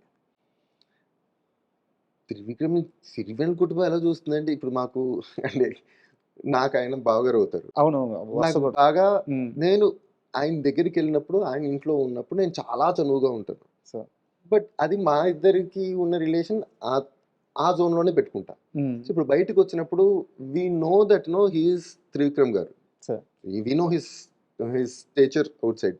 సో బయటికి వెళ్ళినప్పుడు అంతే గౌరవంగా అంతే దూరంగా ఉండి ఎక్కువ ఇబ్బంది పెట్టకుండా టైప్లో ఉంటాం. కానీ ఆయన కూడా ఈ అంటే వాళ్ళిద్దరి ఈక్వేషన్ వేరండి. వాళ్ళది ఫ్రెండ్స్ అనొచ్చు, ఎనిమీస్ అనొచ్చు, లేకపోతే అంటే చైల్డ్హుడ్ బడ్డీసా ఏం చెప్పలేము. అందుకే వాళ్ళిద్దరు వచ్చినప్పుడు బాగా ఇంకా కాఫీ ఏమైనా కావాలా, నాన్నకి టీ ఏమైనా కావాలా అవన్నీ చూసుకుని పెట్టేసి తలుపు వేసేసి వెళ్ళిపోతాం బయట. ఒక 3, 4, 5 గంటల తర్వాత బయటకు వస్తారు. మధ్య మధ్యలో అప్పుడప్పుడు ఏమైనా మనకి సౌండ్లు వచ్చాయంటే ఒక కాఫీ ఏమైనా ఇచ్చేస్తూ ఉంటాం తప్ప ఇంకేముండదు. 3, 4 గంటలు అంటే వాళ్ళు చిన్న చిన్న విషయాల నుంచి స్పిరిచువల్, రిలీజియస్, హిస్టరీ, కల్చరు, ఇంకా మీరు యు నేమ్ ఇట్. అంటే నేను మా నాన్నగారు చిన్నప్పుడు అట్ ద ఏజ్ ఆఫ్ 16, 17 ఆయన కాకినాడలో ఉన్న 2 లైబ్రరీల్లో ఉన్న ప్రతి బుక్ చదివేశారు. సో అంటే ఈజ్ వెరీ వెల్ రెడ్. అంత వెల్ రెడ్ నేను పర్సనల్గా నా చిన్న ప్రపంచంలో నేను చూసిన అంత వెల్ రెడ్ ఇంకో వ్యక్తి ఎవరైనా ఉన్నారంటే త్రివిక్రమ్ గారు. సో వాళ్ళిద్దరి నాలెడ్జ్లో వాళ్ళిద్దరు కొట్టుకుంటున్నప్పుడు మనందరం పక్కన ఉండి ప్రయోజనం లేదు. వాళ్ళు మధ్యలో కూర్చొని మాట్లాడుతూ భగవద్గీత దాని గురించి ఏదో మాట్లాడుతుంటారు. ఆ కార్ల్ మార్క్స్ ఇలా చెప్పాడు కదా అని ఇంకోటి ఏదో అంటూ ఉంటారు. తర్వాత గాంధీజీతో గురించి ఏవో మాట్లాడేస్తూ ఉంటారు. సో అంత వైడ్ స్ప్రెడ్ మనకి కష్టం అని చెప్పి తలుపేసి బయటకు వచ్చేస్తూ ఉంటాం. ఇద్దరి మధ్య పోట్లాట కూడా ఉంటుంది. డిస్కషన్స్ చాలా హాట్ గా జరిగిపోతుంటాయి. అంటే ఈయన ఏదైనా చెప్పగలరు, దాన్ని అంత క్లియర్ గా నెగెట్ చేయగలిగినంత ఇన్ఫర్మేషన్ ఈయన దగ్గర ఉంటుంది. సో వాళ్ళిద్దరు కొట్టుకునే ప్లేన్ కూడా అక్కడెక్కడో ఉంటుంది. కాబట్టి మీకు కావాల్సిన ఏమైనా ఉండే చెప్పండి, తెచ్చిస్తాం. మీ కొట్టుకోవడం గురించి ఇంకా అంటే వాళ్ళకి ఇంకెవరూ అక్కర్లేదు కూడా. వాళ్ళిద్దరు మాట్లాడుకుంటున్నప్పుడు 12 గంటలు అలా మాట్లాడేసుకుంటుంటారు. అది కాకుండా ఆయన ఆల్మోస్ట్ 96, 97, 98 ఆ టైంలో నుంచి త్రివిక్రమ్ గారు పెన్ రైటర్గా ఉన్నప్పటి నుంచి నాన్నగారితో కొంచెం చిన్న జర్నీ స్టార్ట్ అయింది, పాటలు రాయించుకోవడం వాటి గురించి. ఆ తర్వాత మెల్లిగా అది చుట్టరికంగా మారింది. సో వాళ్ళిద్దరి relationship it evolve for couple of decades, ఒక 20-22 ఇయర్స్ వెళ్ళింది. సో అది ఎలా చూస్తాము అంటే త్రివిక్రమ్ గారిని మాకు పెళ్ళనిచ్చి మా బావగారు, సో ఆయనకి ఆ రెస్పెక్ట్ ఎప్పుడు ఉంటుంది. At the same time we all know what he is out side.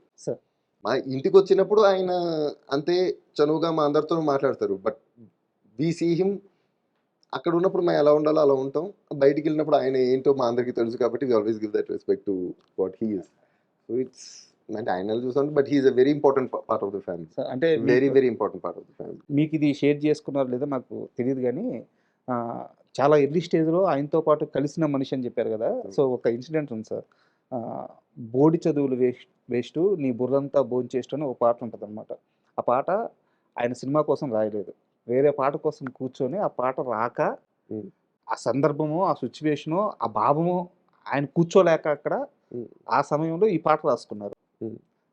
అవున వేరే ప్రొడ్యూసర్ వచ్చి ఈ పాట నాకు నచ్చింది, మోహన్ గారు అనుకుంటాను, ఎడిటర్ మోహన్ గారు అనుకుంటాను, మనసిచ్చి జుట్టు సినిమాకి నాకు ఈ పాట నచ్చింది, ఈ పాట పెట్టుకుంటా అన్నారు. ఆయన మురిసిపోయి వెంటనే ఎవరో ఒకరే చెప్పాలి కదా, ఆ పక్కనే ఉన్న ఆయనకు ఆనందం కదా. అంటే పాట అమ్ముడు పోయిందన్న ఆనందం కాదు, అది పాట సమాజంలోకి వెళ్ళిందన్న ఆనందం. తీసుకో బయట ఉంటే అక్కడికి వచ్చి ఆ పాట చెప్పారంట. మీకు సిరివెన్నెల గారికి మొదటి పరిచయం బాగా ఆయనకి మీరు రిజిస్టర్ అయిన సందర్భం అంటే అప్పుడు నేను చెప్పిన మాట ఏంటంటే, ఆ పాట నేను బాగా అర్థం చేసుకున్నాను. ఒక కవికి ఎదురుగా ఉన్న శ్రోత మంచి శ్రోత అయితే ఆ శ్రోత కూడా గుర్తుండిపోతాడు. అలా సిరివెన్నెల గారికి నేను గుర్తుండిపోయిన మొదటి క్షణం అదినే ఆయన షేర్ చేసుకున్నారు. సో అక్కడి నుంచి ఇంత పెద్ద ప్రయాణం. అంటే చాలా మంది అబ్బా భలే రాశారండి, చాలా బాగా రాశారండి, అసలు ఎలా రాశారండి అన్న విషయం వరకే 99% of the people can talk. So ఇప్పుడు ఆయనే వచ్చి కూర్చున్నా మనం మాట్లాడినా కూడా ఎలా రాశారు సార్, ఏం రాశారు సార్, చాలా బాగా రాశారు సార్ అని చెప్పడం తప్ప they can't contribute anything more to the song. So ఎక్కడో ఒక త్రివిక్రమ్ గారు, విశ్వనాథ్ గారు ఇలా ఆ స్థాయిలో ఉన్న వాళ్ళందరూ మాత్రమే దే కెన్ కాంట్రిబ్యూట్. అంటే ఆయన వర్డ్స్లో ఉండే డెప్త్ని ఇక్కడ ఈ వర్డ్ రావడం వల్ల ఎన్ని లేయర్స్ మన సాంగ్ మారిందని ఇవన్నీ చెప్పగలిగిన వాళ్ళు వీళ్ళే.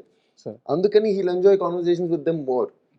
నేను రాసిన పాట అద్భుతం అని చెప్పేస్తూ ఉంటారు అందరూ, వాళ్ళకి అంతే అర్థం అవుతుంది కాబట్టి అది అద్భుతం మాత్రం అనుకుంటున్నారు. కానీ ఎందుకు అద్భుతం అయిందన్న విషయం వీళ్ళే చెప్పగలరు. అండ్ ఇంకోటి, నాన్నగారు ఇచ్చిన ఆస్తి అంతా మీ దగ్గరే ఉందా? ఒక నిర్మాత దగ్గర మీ ఆస్తి ఉండిపోయింది, తెచ్చుకుంటారా? ఆయన చెప్పినట్టుగా చెప్పాలంటే ఇది అందరి ఆస్తి అయింది.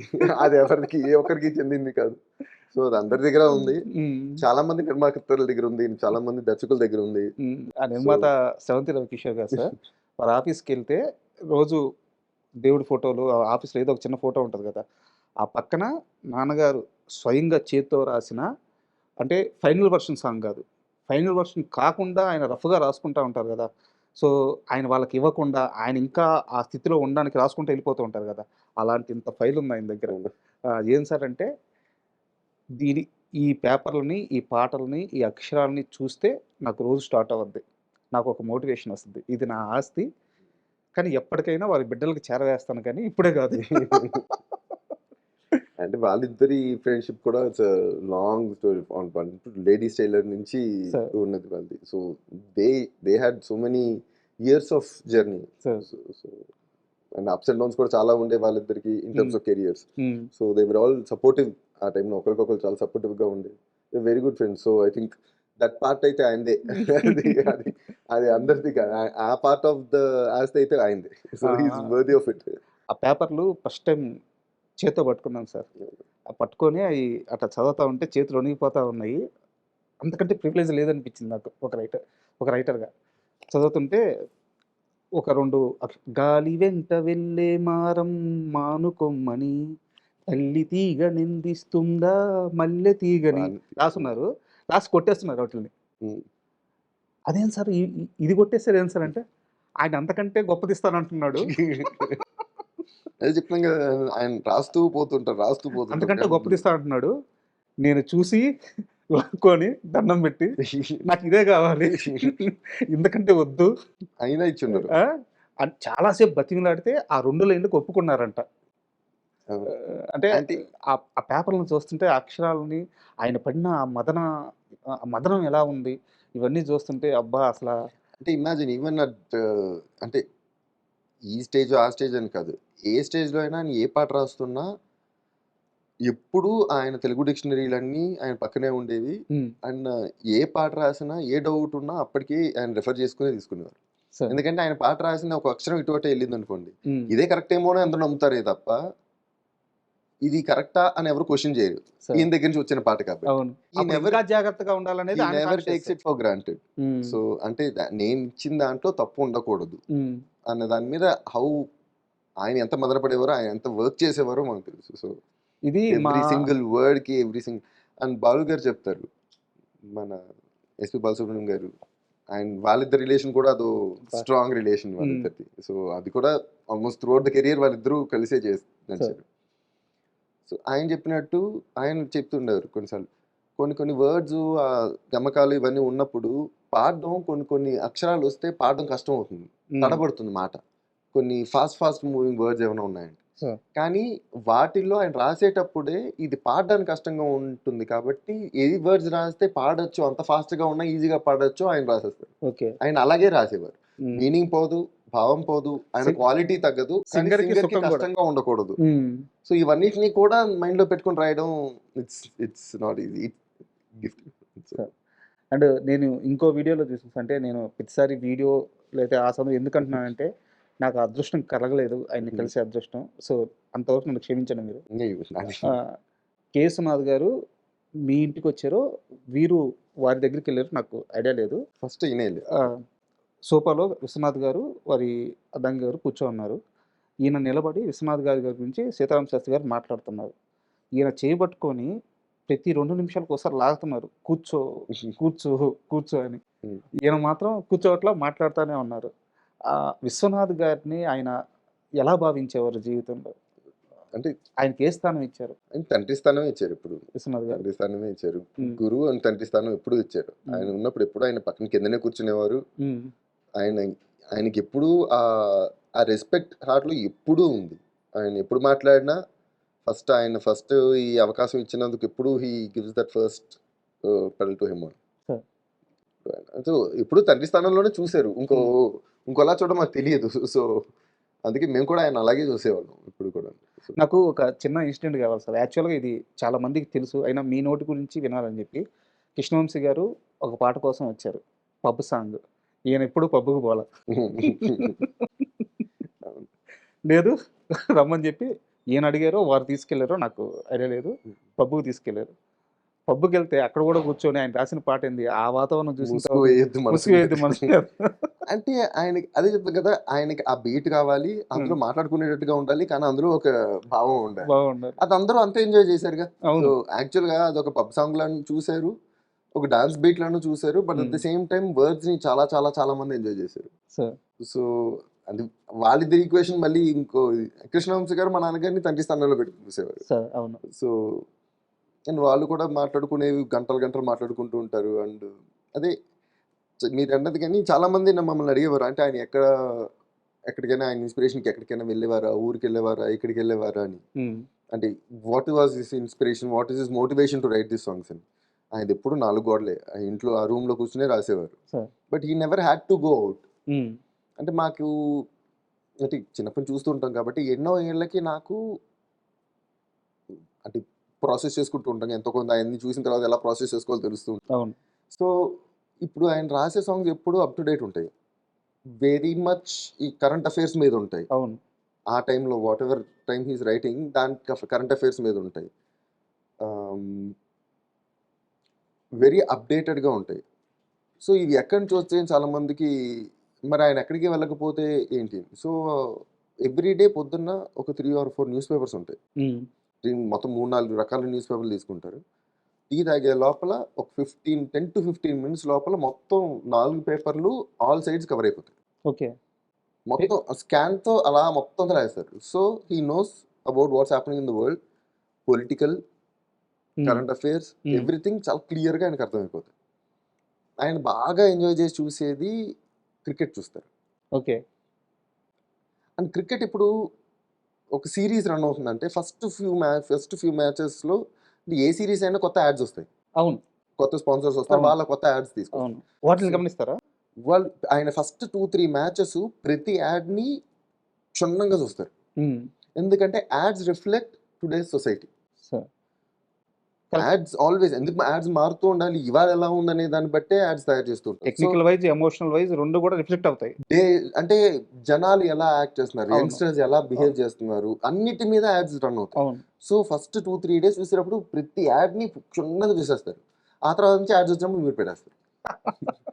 కానీ ads teach him a lot of things. News paper teachers him the current affairs. So దీన్ని బట్టి ఆయన ఎప్పుడూ అప్ టు డేటెడ్గా ఉంటారు. బయట పబ్లో ఎలా ఉంటారు, కాఫీ షాప్లో ఎలా ఉంటారో తెలియకపోవచ్చు, కానీ కాఫీ షాప్లో ఎలా ఉంటారు అనేది యాడ్స్ ద్వారా తెలుసు. కొన్ని యాడ్స్లో ద లైఫ్ స్టైల్ కదా. సో ఆయన అబ్జర్వేషన్ ఎంత స్ట్రాంగ్గా ఉంటుందంటే కొన్నిసార్లు ఈ ట్యూన్ ఇక్కడ సెట్ అవ్వట్లేదు, ఆ యాడ్లో శంకర్ మహోదయ్ ఏదో ఆ పాట పాడాడు ఆ యాడ్లో, ఆ ట్యూన్ ఇక్కడ సెట్ అవుతుందేమో చూడండి అని కూడా చెప్తారు. ఓకే. సో అలాంటి ఇన్పుట్స్, అంటే ఈ దట్ ఇన్పుట్స్ ఓన్లీ గివ్ ఆ ర్యాప్ ఉన్న ప్రొడ్యూసర్కి, ఆ ర్యాప్ ఉన్న డైరెక్టర్కి మాత్రమే చెప్తారు, అందరికీ చెప్పరు. సో వాళ్ళకి ఒకవేళ అవసరం వచ్చినప్పుడు అలాంటి రెఫరెన్స్లు కూడా ఇవ్వగలుగుతారు. సో అంత క్షుణ్ణంగా చూస్తారు. So all his input comes from those things అన్నమాట. అండ్ ఇంకోటి వచ్చేసి శ్రీవెన్నెల గారికి పాట విషయంలో ఓపిక ఎంత ఉందో మాకు తెలుసు. అంటే ఒక పాటకి 35-36 వర్షన్లు ఆయన తృప్తి పడ్డాడు, నిర్మాత, ప్రొడ్యూసర్లు, డైరెక్టర్లు తృప్తి పడ్డారు. అయినా ఆగకుండా 30-35 వర్షన్లు రాసిన పాటలు కూడా తెలుసు. ఎప్పుడన్నా కోపడ్డారా? కోపం కానీ, అంటే అన్నీ తెలిసేసిన మనిషికి కోపం రాదేమో అనిపిస్తుంది, అందుకని అడుగుతాను. అంటే కోపం అనేది ఎప్పుడూ లేదు. కోపం అంటే మమ్మల్ని ఎప్పుడు చిన్నప్పుడు కూడా తిట్టలేదు ఆయన. ఎప్పుడు నాకు ఎప్పుడో ఒకే ఒకసారి ఆయనకు బాగా గుర్తు, నాకు మార్క్స్ తక్కువ వచ్చాయని చెప్పి ఆయన అయితే ఈ పూట ఆడి భోజనం పెట్టకునో లేకపోతే ఇలా చేయొద్దని చెప్పారు. మళ్ళీ ఆయనే లేపి రాత్రి ఆయన భోజనం పెట్టి పడుకోబెట్టారు. సో ఆయన కోపం అనేది ఎప్పుడు స్పెసిఫిక్గా మాకేదో గుర్తులేదు స్పెసిఫిక్గా. అంటే దీని గురించి కోపం, దాని గురించి కోపం లేదంటే ఇప్పుడు నాకు ఆయనతో ఆర్గ్యుమెంట్స్ ఉండేవి. అంటే ఇప్పుడు we always have some debates and they are healthy debates. నాకు ఇది కాదు అంటాను, ఆయన ఇలా ఎందుకు కాదు అంటారు. ఏదన్నా సందర్భం చెప్పండి, ఏ విషయాల మీద ఎక్కువ? అంటే నా డిబేట్ ఆయన హెల్త్ మీద ఎప్పుడు. ఓకే. సో నడవాలని చెప్తాను, నేను ఆయన గెంతాలని ఎక్స్పెక్ట్ చేస్తానా లేకపోతే బరువులు ఎత్తాలని ఎక్స్పెక్ట్ చేస్తాను. సో నడవండి అంటాను, నాకు నడవడం ఇష్టం లేదు, నేను నడవను అంటారు. బట్ ఏదో ఒకటి చేయాలి కాబట్టి నేను నడవాలి అంటాను. సరే రేపంచి అంటారు. ఇప్పటికి 10 ఏళ్ళుగా చెప్తున్నారు ప్రతిరోజు రేపు రేపు అని చెప్పి. ఎప్పుడంటే నేను చెప్పినప్పుడు నమ్మాలి కన్నా, రేపని చేస్తాను కదా అంటారు. మళ్ళీ మర్నాడు వచ్చిందో సరే రేపటి నుంచి అంటారు, ఆయన మాట మార్చారు. సో దీని గురించి ఏవో డిబేట్లు అవుతుంటాయి. బట్ కొన్ని కొన్ని విషయాల్లో ఆయన ఒప్పుకోరు. లేకపోతే ఆయన ఏమంటారంటే ఒక్కోసారి ఇప్పుడు నాకు ఇంత ఎక్స్‌పీరియన్స్ ఉంది కదా! I have learned a lot in life or other things. So, నేను చెప్పేది నువ్వు వినాలి అంటారు. హ్మ్. నువ్వు చేసుకుంటే నీకు బెటర్ కదా అని. ఆయన పర్స్పెక్టివ్‌లో his son could use his experience. Sir his wisdom. Experience కూడా కాదు. నిజంగా చెప్పాలంటే విజ్డమ్. Wisdom correct word. అది వాడొచ్చు కదా అంటారు. నేనేమంటా అంటే కొన్ని చెబితే రావు నాన్న. హ్మ్. కొన్ని మీరు నాన్న అని పిలుస్తాం. నాన్న మీరు అది మా అలవాటు. సో, కొన్ని చెబితే రావు కదా! కొన్ని ఎక్స్‌పీరియన్స్‌తోనే వస్తాయి. హ్మ్. కొన్ని చోట్ల మేము పడాలి అన్నప్పుడు మేము పడితేనే కదా మళ్ళీ ఓహో! నెక్స్ట్ టైమ్ నుంచి ఇక్కడ పడకూడదని తెలుస్తుంది. అక్కడికెళ్తే పడతామని చెప్పినంత మాత్రాన వెళ్ళకుండా ఉండరు కదా ఇప్పుడు. హ్మ్. కొన్ని సార్లు హెల్ప్ అవుతుంది. But not every single time. So, మరి నేను చెప్పినప్పుడు ఎందుకు చేయవు అంటారనమాట. మీరు చెప్పిన ప్రతీది అలాగే చేసుకుంటూ పోతే నాకు క్వెషన్స్ మిగిలిపోతాయి. ఆయన చెప్పారు సరే ఎందుకు అని క్వెషన్స్ ఉండిపోతాయి. ఒక్కోసారి వెళ్ళి పడితే ఓహో! ఎందుకా అని మనకు బుక్ పగిలిన తర్వాత అర్థం. So, it's a natural thing. Sometimes it will be a debate. Sometimes it will be N argument. But అంతా అయిన తర్వాత పడుకో. ఎక్కువసేపు ఆలోచించకండి అంటే, సరే మీరు మందులేసి పడుకోండి పోండి అని చెప్పేసి అంటే అంటే ఎంతసేపు మేము ఎంత ఎలా మాట్లాడుకున్నా the ending is always like this. And అదే ఆయన స్త్రీ పక్షపాత లేదంటే ఎప్పుడు కూడా. ఇప్పుడు కూడా మీ ముగ్గురులో అంటే ఆ తేడా ఎలా చూపించేవారు? అంటే ఇప్పుడు ఇద్దరు అబ్బాయిలు ఒక అమ్మాయి ఉంది అంటే ఎప్పుడు ఎవరికైనా కూడా అమ్మాయి మీద అమ్మాయి వెళ్తుంది. అది నార్మల్‌గా న్యాచురల్‌గా కూడా. ఆయనకు ఎప్పుడు కూడా అంతే. హ్మ్. అది కాకుండా మా నాన్నగారికి కల్లో వచ్చి లలితాదేవి గారు నా పేరు పెట్టు అని చెప్పి మా అక్క పుట్టక 2 రోజుల ముందే కల్లోకి వచ్చారనమాట. అబ్బా! సో, అదే పేరు పెట్టుకున్నాడు శ్రీ లలితాదేవి అని. హ్మ్. అండ్ మా నాన్నగారు రాసిన ప్రతి పేపర్‌లో మీరన్నారు చూడండి ఇందాక ఫైనల్ వెర్షన్ కాదు. స్క్రిబ్లింగ్ పేపర్స్ ఉంటాయి. జస్ట్ ఏదో ఒక ఆలోచిస్తున్నప్పుడు రి రైమింగ్ వర్డ్స్ రావాలంటే జస్ట్ వర్డ్స్ రాసుకోవడానికి Yeah. ఏమైనా ఉండొచ్చు. కానీ ఎనీథింగ్ పెన్ పేపర్ మీద పెట్టాలంటే ఆ పేపర్ మీద ఫస్ట్ ఓం శ్రీ లలితా దేవాయ నమః అని రాసుంటుంది. Sir. ప్రతి పేపర్ మీద. Sir. ముందు అది రాసిన తర్వాతే Yes. అది స్క్రిబ్లింగ్ పేపర్‌గా అయినా వాడతారు. హ్మ్. సో, అదంతా ఆయన ఆలోచిస్తున్నప్పుడు సబ్‌కాన్షియస్‌గా అవన్నీ వెళ్ళిపోతూ ఉంటాయన్నమాట. ఫస్ట్ అది హెడ్డింగ్ వెళ్ళిపోతూ ఉంటుంది. సో, ప్రతి పేపర్‌లో. సో, అదొకటి. అలా కాకపోయినా కూడా మా అక్క అంటే ఆయనకి ఎప్పుడు సెంటిమెంట్. అండ్ ఏ ఆడపిల్లైనా సెంటిమెంట్.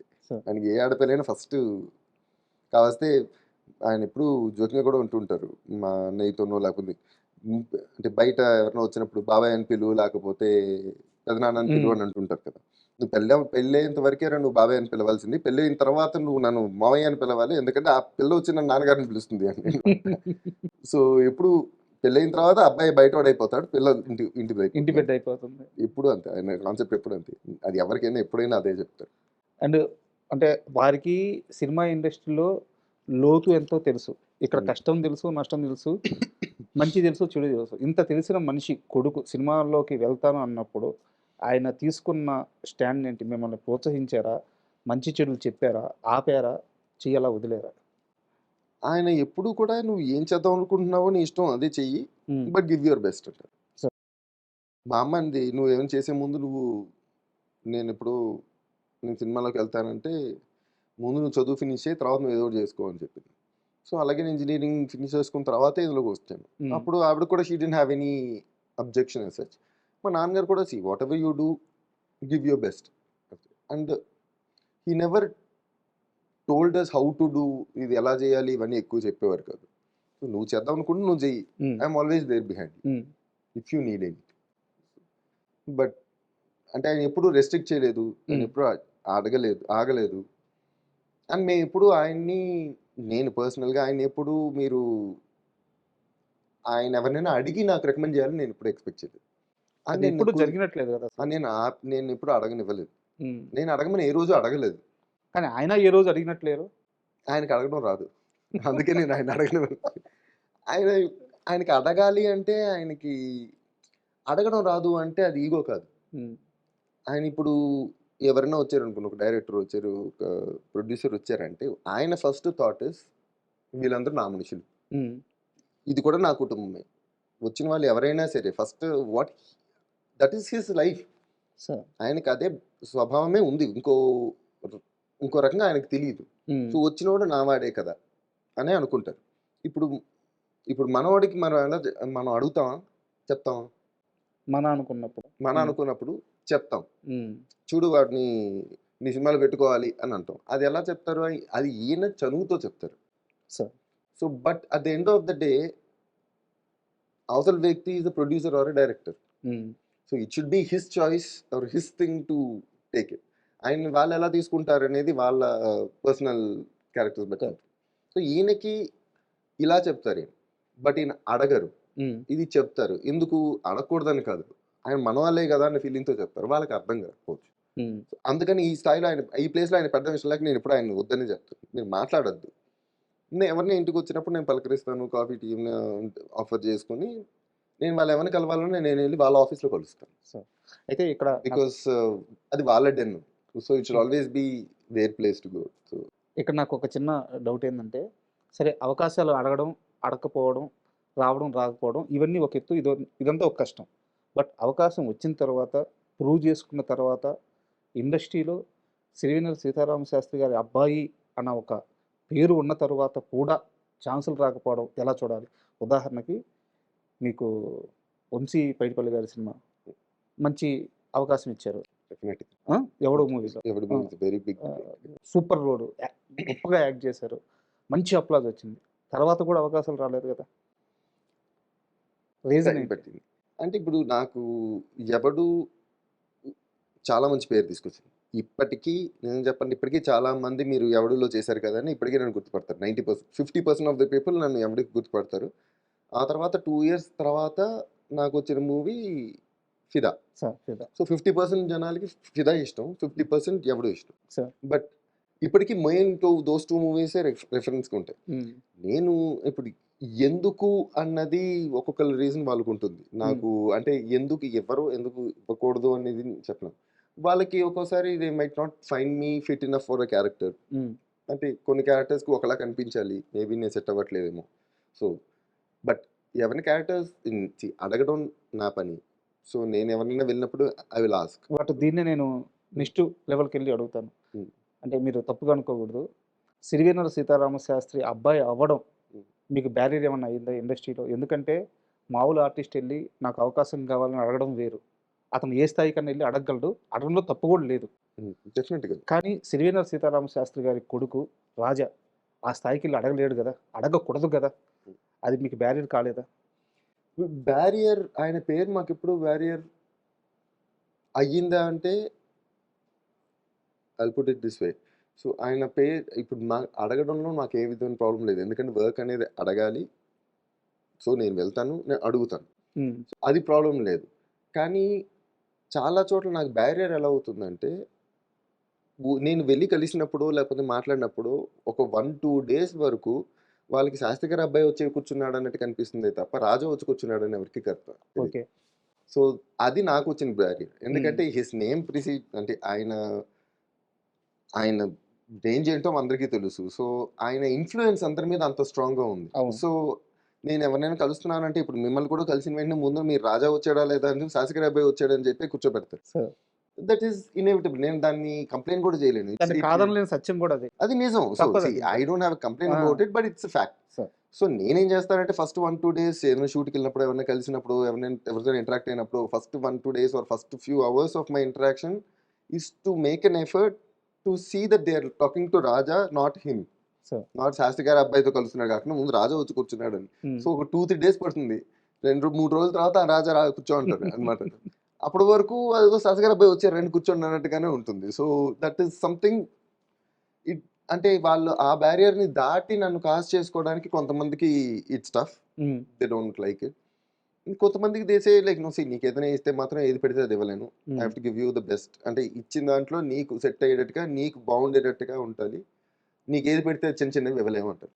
సో ఎందుకంటే ఇది రాజాకి ఇస్తుంది కాదు, శాస్త్రి గారికి ఇస్తుంది. ఇక్కడ కూడా మళ్ళీ ఇక్కడ కూడా అదే ఉంటుంది. సో ప్రతి ప్లేస్లో ఫస్ట్ అది వస్తుంది, అది ఈవెన్చువల్లీ నేను దాన్ని ఫైట్ చేసుకుంటూ దాన్ని దాటుకుని వెళ్ళాలి. కొంతమంది దాన్ని దాటి చూడగలుగుతారు, కొంచెం అలవాటు అయిన వాళ్ళు, లేకపోతే కొంతమంది ఇంకా దిల్ గెట్ స్టక్ విత్ ఆయన మీద ఉంటుంది. But it's not being stuck. వాళ్ళకు కూడా అంటే చెల్లి వాళ్ళకి ఇప్పుడు కూడా ఎవరైనా ఇచ్చారన్నా వాళ్ళకి సెట్ అయితేనే ఇస్తారు, ఇవ్వలేదు ఎవరైనా అడిగినప్పుడు కూడా ఇఫ్ యూ థింక్ ఇందులో నువ్వు బాగా ఇందులో నీకు సూట్ అవుతుంది అంటే ప్లీజ్ ఇవ్వండి sir, I love to work with you, if given a chance I would love to be a part of your movie అని చెప్తాను డెఫినెట్గా. కానీ వాళ్ళు ఇది సెట్ అవుతుందో లేదో తెలియకుండా ఎవరు. Correct. So at the end of the day ఎవరికైనా which I also believe movie comes first. Yeah. కొంతమంది చూస్తారు ఈ లుక్, పోనీ కొంతమంది నేను అడుగుతాను, పోనీ నాకు ఏది ఇవ్వాలో అర్థం కావట్లేదు అంటే, ఓ పని చేయండి, ఏదైనా ఐడియా ఉందంటే will go for a look test. Look test చూడండి, నచ్చింది అనుకోండి ఇచ్చారు, ఆప్షన్స్ కూడా పెట్టుకుందాం. ఇచ్చారా? ఇచ్చాను. ఇచ్చారు.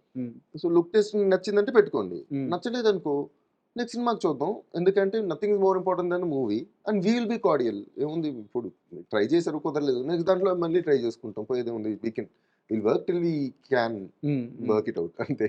Will try till then. So కానీ సెట్ అవ్వంది ఇవ్వలేరు, ఇవ్వకూడదు. కొన్ని సెట్ అయినా ఇవ్వలేదు అనుకున్నా అంటే maybe they are not comfortable.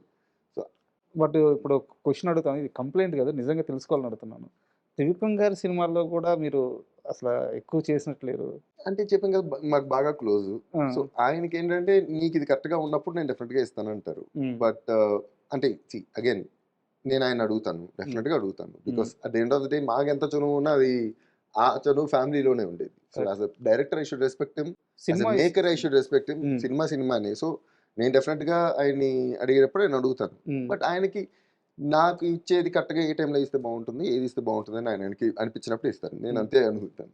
So ఇవ్వలేదా ఇచ్చారా అంటే ఆయన ఇద్దాం అనుకున్నప్పుడు డెఫినెట్గా ఇస్తారు, అంతే. So we can't say anything more. But మీకు చాలా చూజీగా సినిమాలు వస్తున్నాయి, అంటే మీరు తీసుకుంటున్న చాయిస్ కదా అది, మీకు వస్తున్నదే చాలా చూజీగా వస్తున్నాయి. అండ్ నేను కూడా కొంచెం చూసి. సో అయితే ఈ ప్రాసెస్లో వారణాసి లాంటి పెద్ద సినిమాలో మీకు ఆ ఛాన్స్ ఎలా వచ్చింది, ఎవరు అప్రోచ్ అయ్యారు, ఎన్ని రోజులు యాక్ట్ చేస్తున్నారు? ఇది వారణాసిలో ఒక స్మాల్ క్యారెక్టరే. I'm doing part of Varanasi. But వాళ్ళే అంటే నేను 2-3 సార్లు రాజమౌళి గారిని అడిగాను, వాళ్ళకని అడిగాను, రమక్కని అడిగాను, అన్ని అడుగుతూనే ఉంటాను. బట్ ఆ లాస్ట్ 2 మూవీస్ నుంచి కూడా అడుగుతూనే ఉన్నాను. బాహుబలికి వెళ్ళాను, RRRకి వెళ్ళాను. బట్ ఇట్స్ ఆల్వేస్ అంటే వాళ్ళందరూ నాకు బాగా పరిచయం. నాకు ఓ విధంగా చెప్పాలంటే వాళ్ళ ఫ్యామిలీ మొత్తం నాకు బాగా క్లోజ్ అయ్యి. కానీ అదేంటో అవుతుంది ఇది రాజమౌళి గారు. సో ఆయనకు ఒక క్యారెక్టర్లో ఎవరు కనిపిస్తున్నారో ఆయనే పెట్టుకుంటారు. సో నోబడీ కెన్ ఇన్ఫ్లుయెన్స్, ఎవరు కూడా ఇన్ఫ్లుయెన్స్ చేయలేదు. సో ఆయనకి ఇక్కడ ఈ చోట ఇక్కడ పెట్టుకుంటే బాగానే ఉంటుంది అని అనిపిస్తే ఆయన పెట్టుకుంటారు. సో నాకు లక్కీగా ఈ సినిమాలో ఈ చోట ఓకే దీనికి ఐ కెన్ సీ హిమ్ అని అనుకున్నారు. So I immediately jump in. ఇది నువ్వు చూడు, నువ్వు ఆలోచించన్నారు, ఆలోచించడం లేదా, ఆయన ఒప్పుకున్నారు, ముందు నేను చేస్తున్నాను అని చెప్పి just be A part of it. It's అంటే it's always an experience to learn from directors అండి. సో ఇట్స్ ఆల్వేస్ అంటే it's fun. I see it as fun. ఎందుకంటే ఒక్కొక్క డైరెక్టర్ ఒక్కొక్క అప్రోచ్ ఉంటుంది, ఒక్కొక్క స్టైల్ ఉంటుంది, ఒక్కొక్క వే ఆఫ్ ఎక్స్ప్లెయినింగ్ ఉంటుంది. నిజంగా రాజమౌళి గారి డైరెక్షన్ లో మీకు ఫన్ దొరికిందా? అంటే లెర్న్ అంటే దిస్ ఫన్ ఇన్ లెర్నింగ్ అంటున్నాను. ఆయన నేర్చుకోవడం ఉంటుంది. పని రాక్షసుడు అంటారు డెఫినెట్ గాను. అందుకే ఆయన దగ్గర నుంచి నేర్చుకోవడానికి బోల్నంత ఉంటుంది కదా. అది ఫన్ అంటే నేర్చుకోవడానికి ఉంటుంది కాబట్టి అన్ని వచ్చేసిన తర్వాత రోజు వెళ్ళి చేసే రొటీన్ పనిలే ఉంటుంది. సో అంటే ఆయన ఇప్పుడు అలాంటి వాళ్ళు చూసినప్పుడు ఒక విధంగా అంటే ఈ మాట అనకూడదు, బట్ ఒక విధంగా ముచ్చటేస్తుంది. అంటే ఆయన ఎంత ఒక షాట్ని ఎంత ప్రేమిస్తారో చెప్పాలంటే ఇన్ వే, ఆయన ఈ షాట్ ఇలా కావాలి, దాని నుంచి కొంచెం ఇటు వెళ్తే కాదు నాకు ఇలాగే కావాలంటారు, దాంట్లో ఎక్స్ప్రెషన్ ఇలాగే ఉండాలంటారు. సో అంటే it tells their clarity the way I see.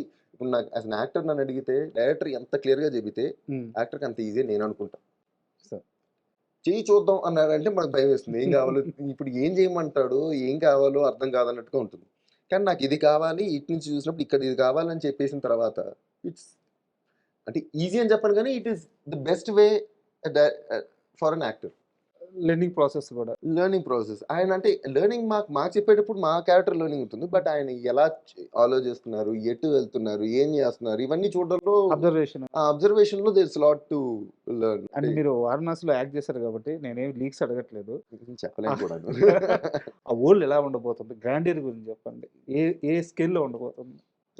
ఇదంతా పూర్తిగా వాళ్ళు ఏ స్కేల్లో చెప్తున్నారు అదే స్కేల్లో it's out of this world.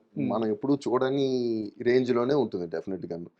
నేను లక్కీగా నేను ఒక స్మాల్ పార్ట్ లో ఉన్నాను, ఆ పార్ట్ మాత్రమే నేను చూసాను.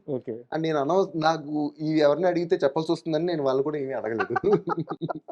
నేను అడగను కూడా, ఎందుకంటే okay it's and it should also be a surprise for me.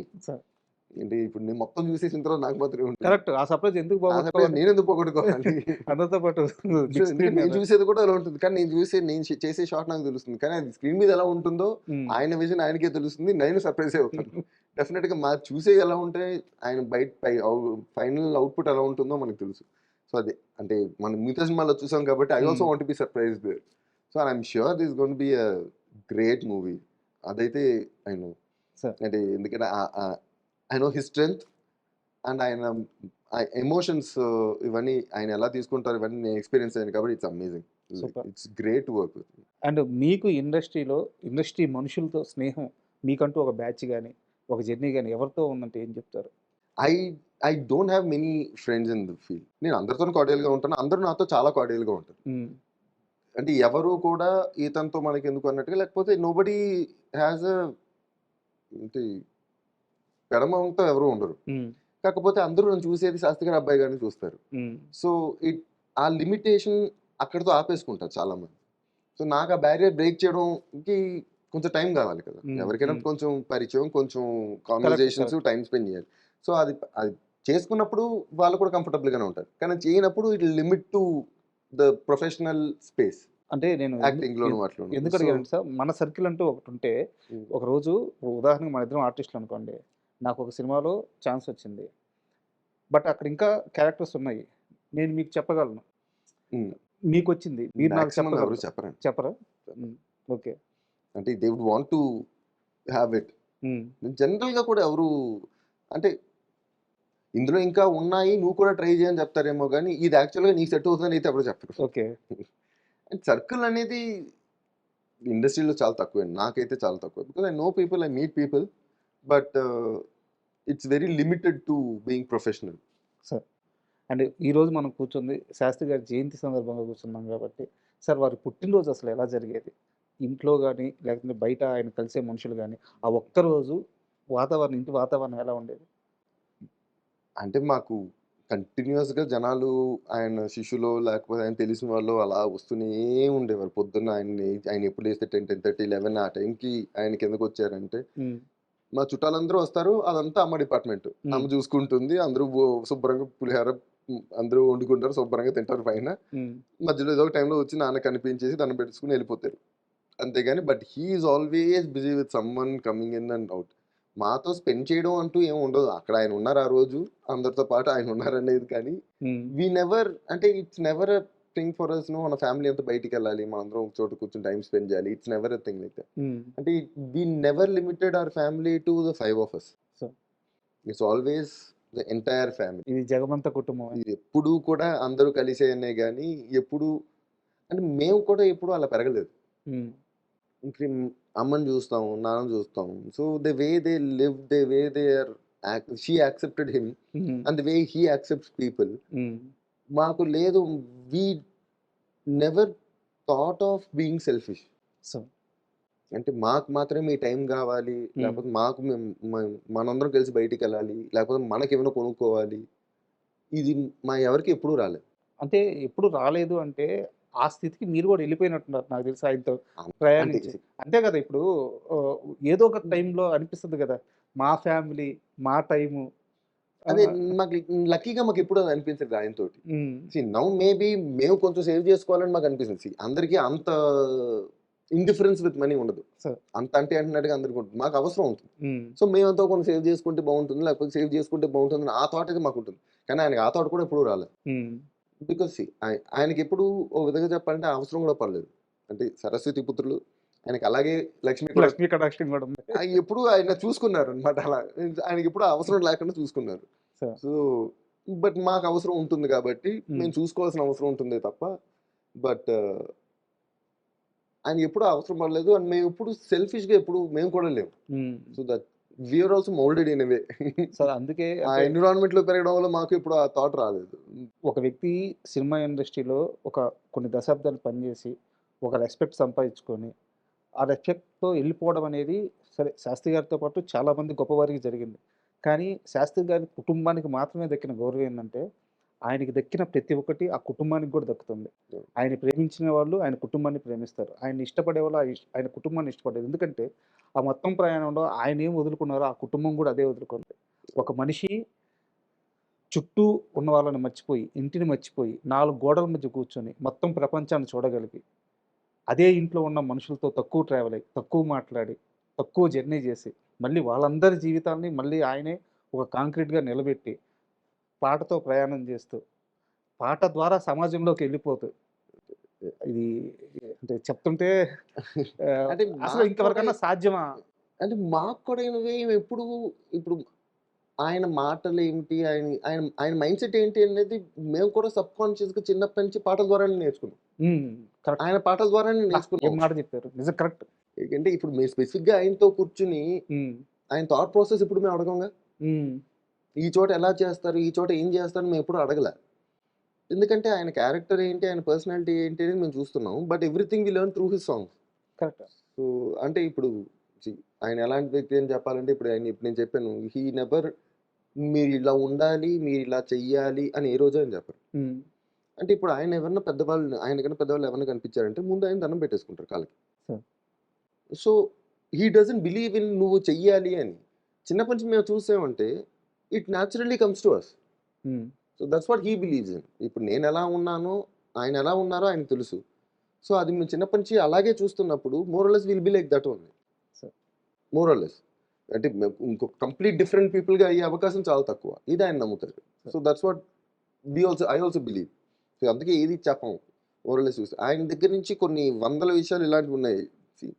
అంటే ఆయన హౌఎవర్ హీఈస్ ఎవరన్నా ఇప్పుడు క్లోజ్గా ఉన్నారు, కృష్ణవంశీ గారు, త్రికమ్ గారు, లేకపోతే బాగా క్లోజ్గా ఉన్న వాళ్ళు ఎవరైనా వచ్చారంటే ఆయన అదే లుంగి వేసుకుని లేకపోతే మనీ వేసుకుని he will sit and talk to them. Or వాళ్ళ 3 గంటలు వాళ్ళ డిస్కషన్స్, వాళ్ళ టాపిక్లు మాట్లాడుకుంటారు. But at the same time ఏ ఒక్క రోజు కూడా ఆయన పాట రాయాలి అనే థాట్ ఉన్నప్పుడు ఆయన పూర్తిగా స్నానం చేసి, ఆయన నీట్గా ఇస్త్రీ చేసిన వైట్ అండ్ వైట్ వేసుకొని, శుభ్రంగా బొట్టు పెట్టుకొని, నూనె రాసి, జుట్టు దువ్వుకొని, ఆయన అంతే నిష్టగా వచ్చి పాట రాసేవారు. ఆ పెన్ను పేపర్ మీద పెట్టాలంటే మాత్రం he has to be like that. లేకపోతే ఆయన పెన్ను పేపర్ మీద పెట్టరు. అంటే ఇది నేను the way I see it is, ఇప్పుడు he knows, he never took that gift for granted. ఆ వర్క్కి ఎంత రెస్పెక్ట్ ఇవ్వాలో ఆయన ఎప్పుడూ అది ఇచ్చారు. అంటే ఇప్పుడు ఈ రూమ్లో బెడ్రూమ్, ఇది బెడ్రూమ్, ఇది ఆయన రాసుకునే రూమ్. ఇక్కడికి వచ్చి ఇలా వచ్చి రాసేవంటే ఎందుకు ఇలా రాసావో, స్నానం చేసావో లేదని అడిగేవాడు ఎవడు లేడు. But it is his respect that he gives. అంటే అది that something to learn for us. It's not easy. చేసే పని పట్ల ఒక గౌరవం అంటే మామూలుగా ఎలా అయినా ఉండు, కానీ నువ్వు పని చేస్తున్నప్పుడు గివ్ యువర్ బెస్ట్. అంటే గివ్ ఇట్ ఆల్. అంటే నువ్వు దానికి ఏం ఇవ్వాలో అది చేయాలి. నేను అది I try to put that in my life as much as I can. Sir చివరి ప్రశ్న, అంటే శ్రీవేణుల గారి గురించి మనం చాలా మాట్లాడుకున్నాం. ఈ ప్రశ్న మీ గురించే. సో మీకంటూ ఇండస్ట్రీలో నిజంగా కొంత బ్యారియర్ అయితే ఉంది, మీరు ఒప్పుకున్నా ఒప్పుకోకపోయినా. సో దాన్ని మీరు ఖచ్చితంగా బ్రేక్ చేసి తీరాల్సిందే. ఎందుకంటే ఇక్కడే లైఫ్ అనుకుంటున్నారు కాబట్టి, ఇదే పాత్ అనుకుంటున్నారు కాబట్టి బ్రేక్ చేసి తీరాల్సిందే. సో దీనికంటూ ఒక ప్లానింగ్ కావాలి. సో రాజా ఫ్యూచర్ ప్లానింగ్ ఎలా ఉంది? అంటే రైట్ నౌ వారణాసిలో I'm doing a character in Varanasi, and also ఒక వెబ్ సిరీస్ ఒకటి కంప్లీట్ అయింది, it's coming up. And another 2 web series start అవుతున్నాయి నెక్స్ట్ మంత్ నుంచి. And also have couple of movies starting from next month. So finally this stretch could give me different, అంటే ఈసారి చేసేవన్నీ కొంచెం different లుక్స్లో different characters చేస్తున్నాను. So probably those will give new ideas to people. So looking forward to getting more work and more interesting work. So నిజంగా wait చేస్తున్నాను sir. ఎందుకంటే నేను break అని అన్నగాని ఆల్రెడీ మీకు ఆ బ్రేక్ వచ్చింది, మీరు ఆల్రెడీ ప్రూవ్ చేసుకున్నారు. నేను అలా అన్నగాని, సో మీ శక్తికి, మీ స్థాయికి తగ్గ పాత్రలు, తగ్గ అవకాశాలు రావాలని మనస్ఫూర్తిగా కోరుకుంటున్నాను. అన్నిటికీ మించి శాస్త్రి గారి గురించి అంటే ఎంత మాట్లాడుకున్నా తక్కువ అవుద్ది. చాలా గొప్ప విషయాలు తెలియజేశారు. అడగగానే వచ్చినందుకు నిజంగా చాలా thank you very much. Thank you. And for more videos, please subscribe to iDream channel. Subscribe to iDream Media. Please subscribe to iDream. Please subscribe to iDream. Please subscribe iDream. And please subscribe to iDream. For more videos, subscribe to iDream. please like, share and subscribe to the channel. Congratulations, iDream. Subscribe to iDream. Subscribe to iDream. So subscribe to iDream Media. iDream ki iDream team andarki huge congratulations. Please subscribe iDream Media. Please subscribe to iDream. Subscribe iDream. Please subscribe to iDream. I dream అంటే నా కళల channel subscribe చేసుకున్న నోరు తిరుగుతలేదు. మీరైతే గంట గుర్తు కొట్టండి. For more such videos, please subscribe to iDream. Subscribe to iDream. Please subscribe to iDream. Please subscribe iDream Media. Please do subscribe to iDream. Please subscribe to iDream Media. For best entertainment and information, please subscribe iDream. And don't forget to subscribe to iDream.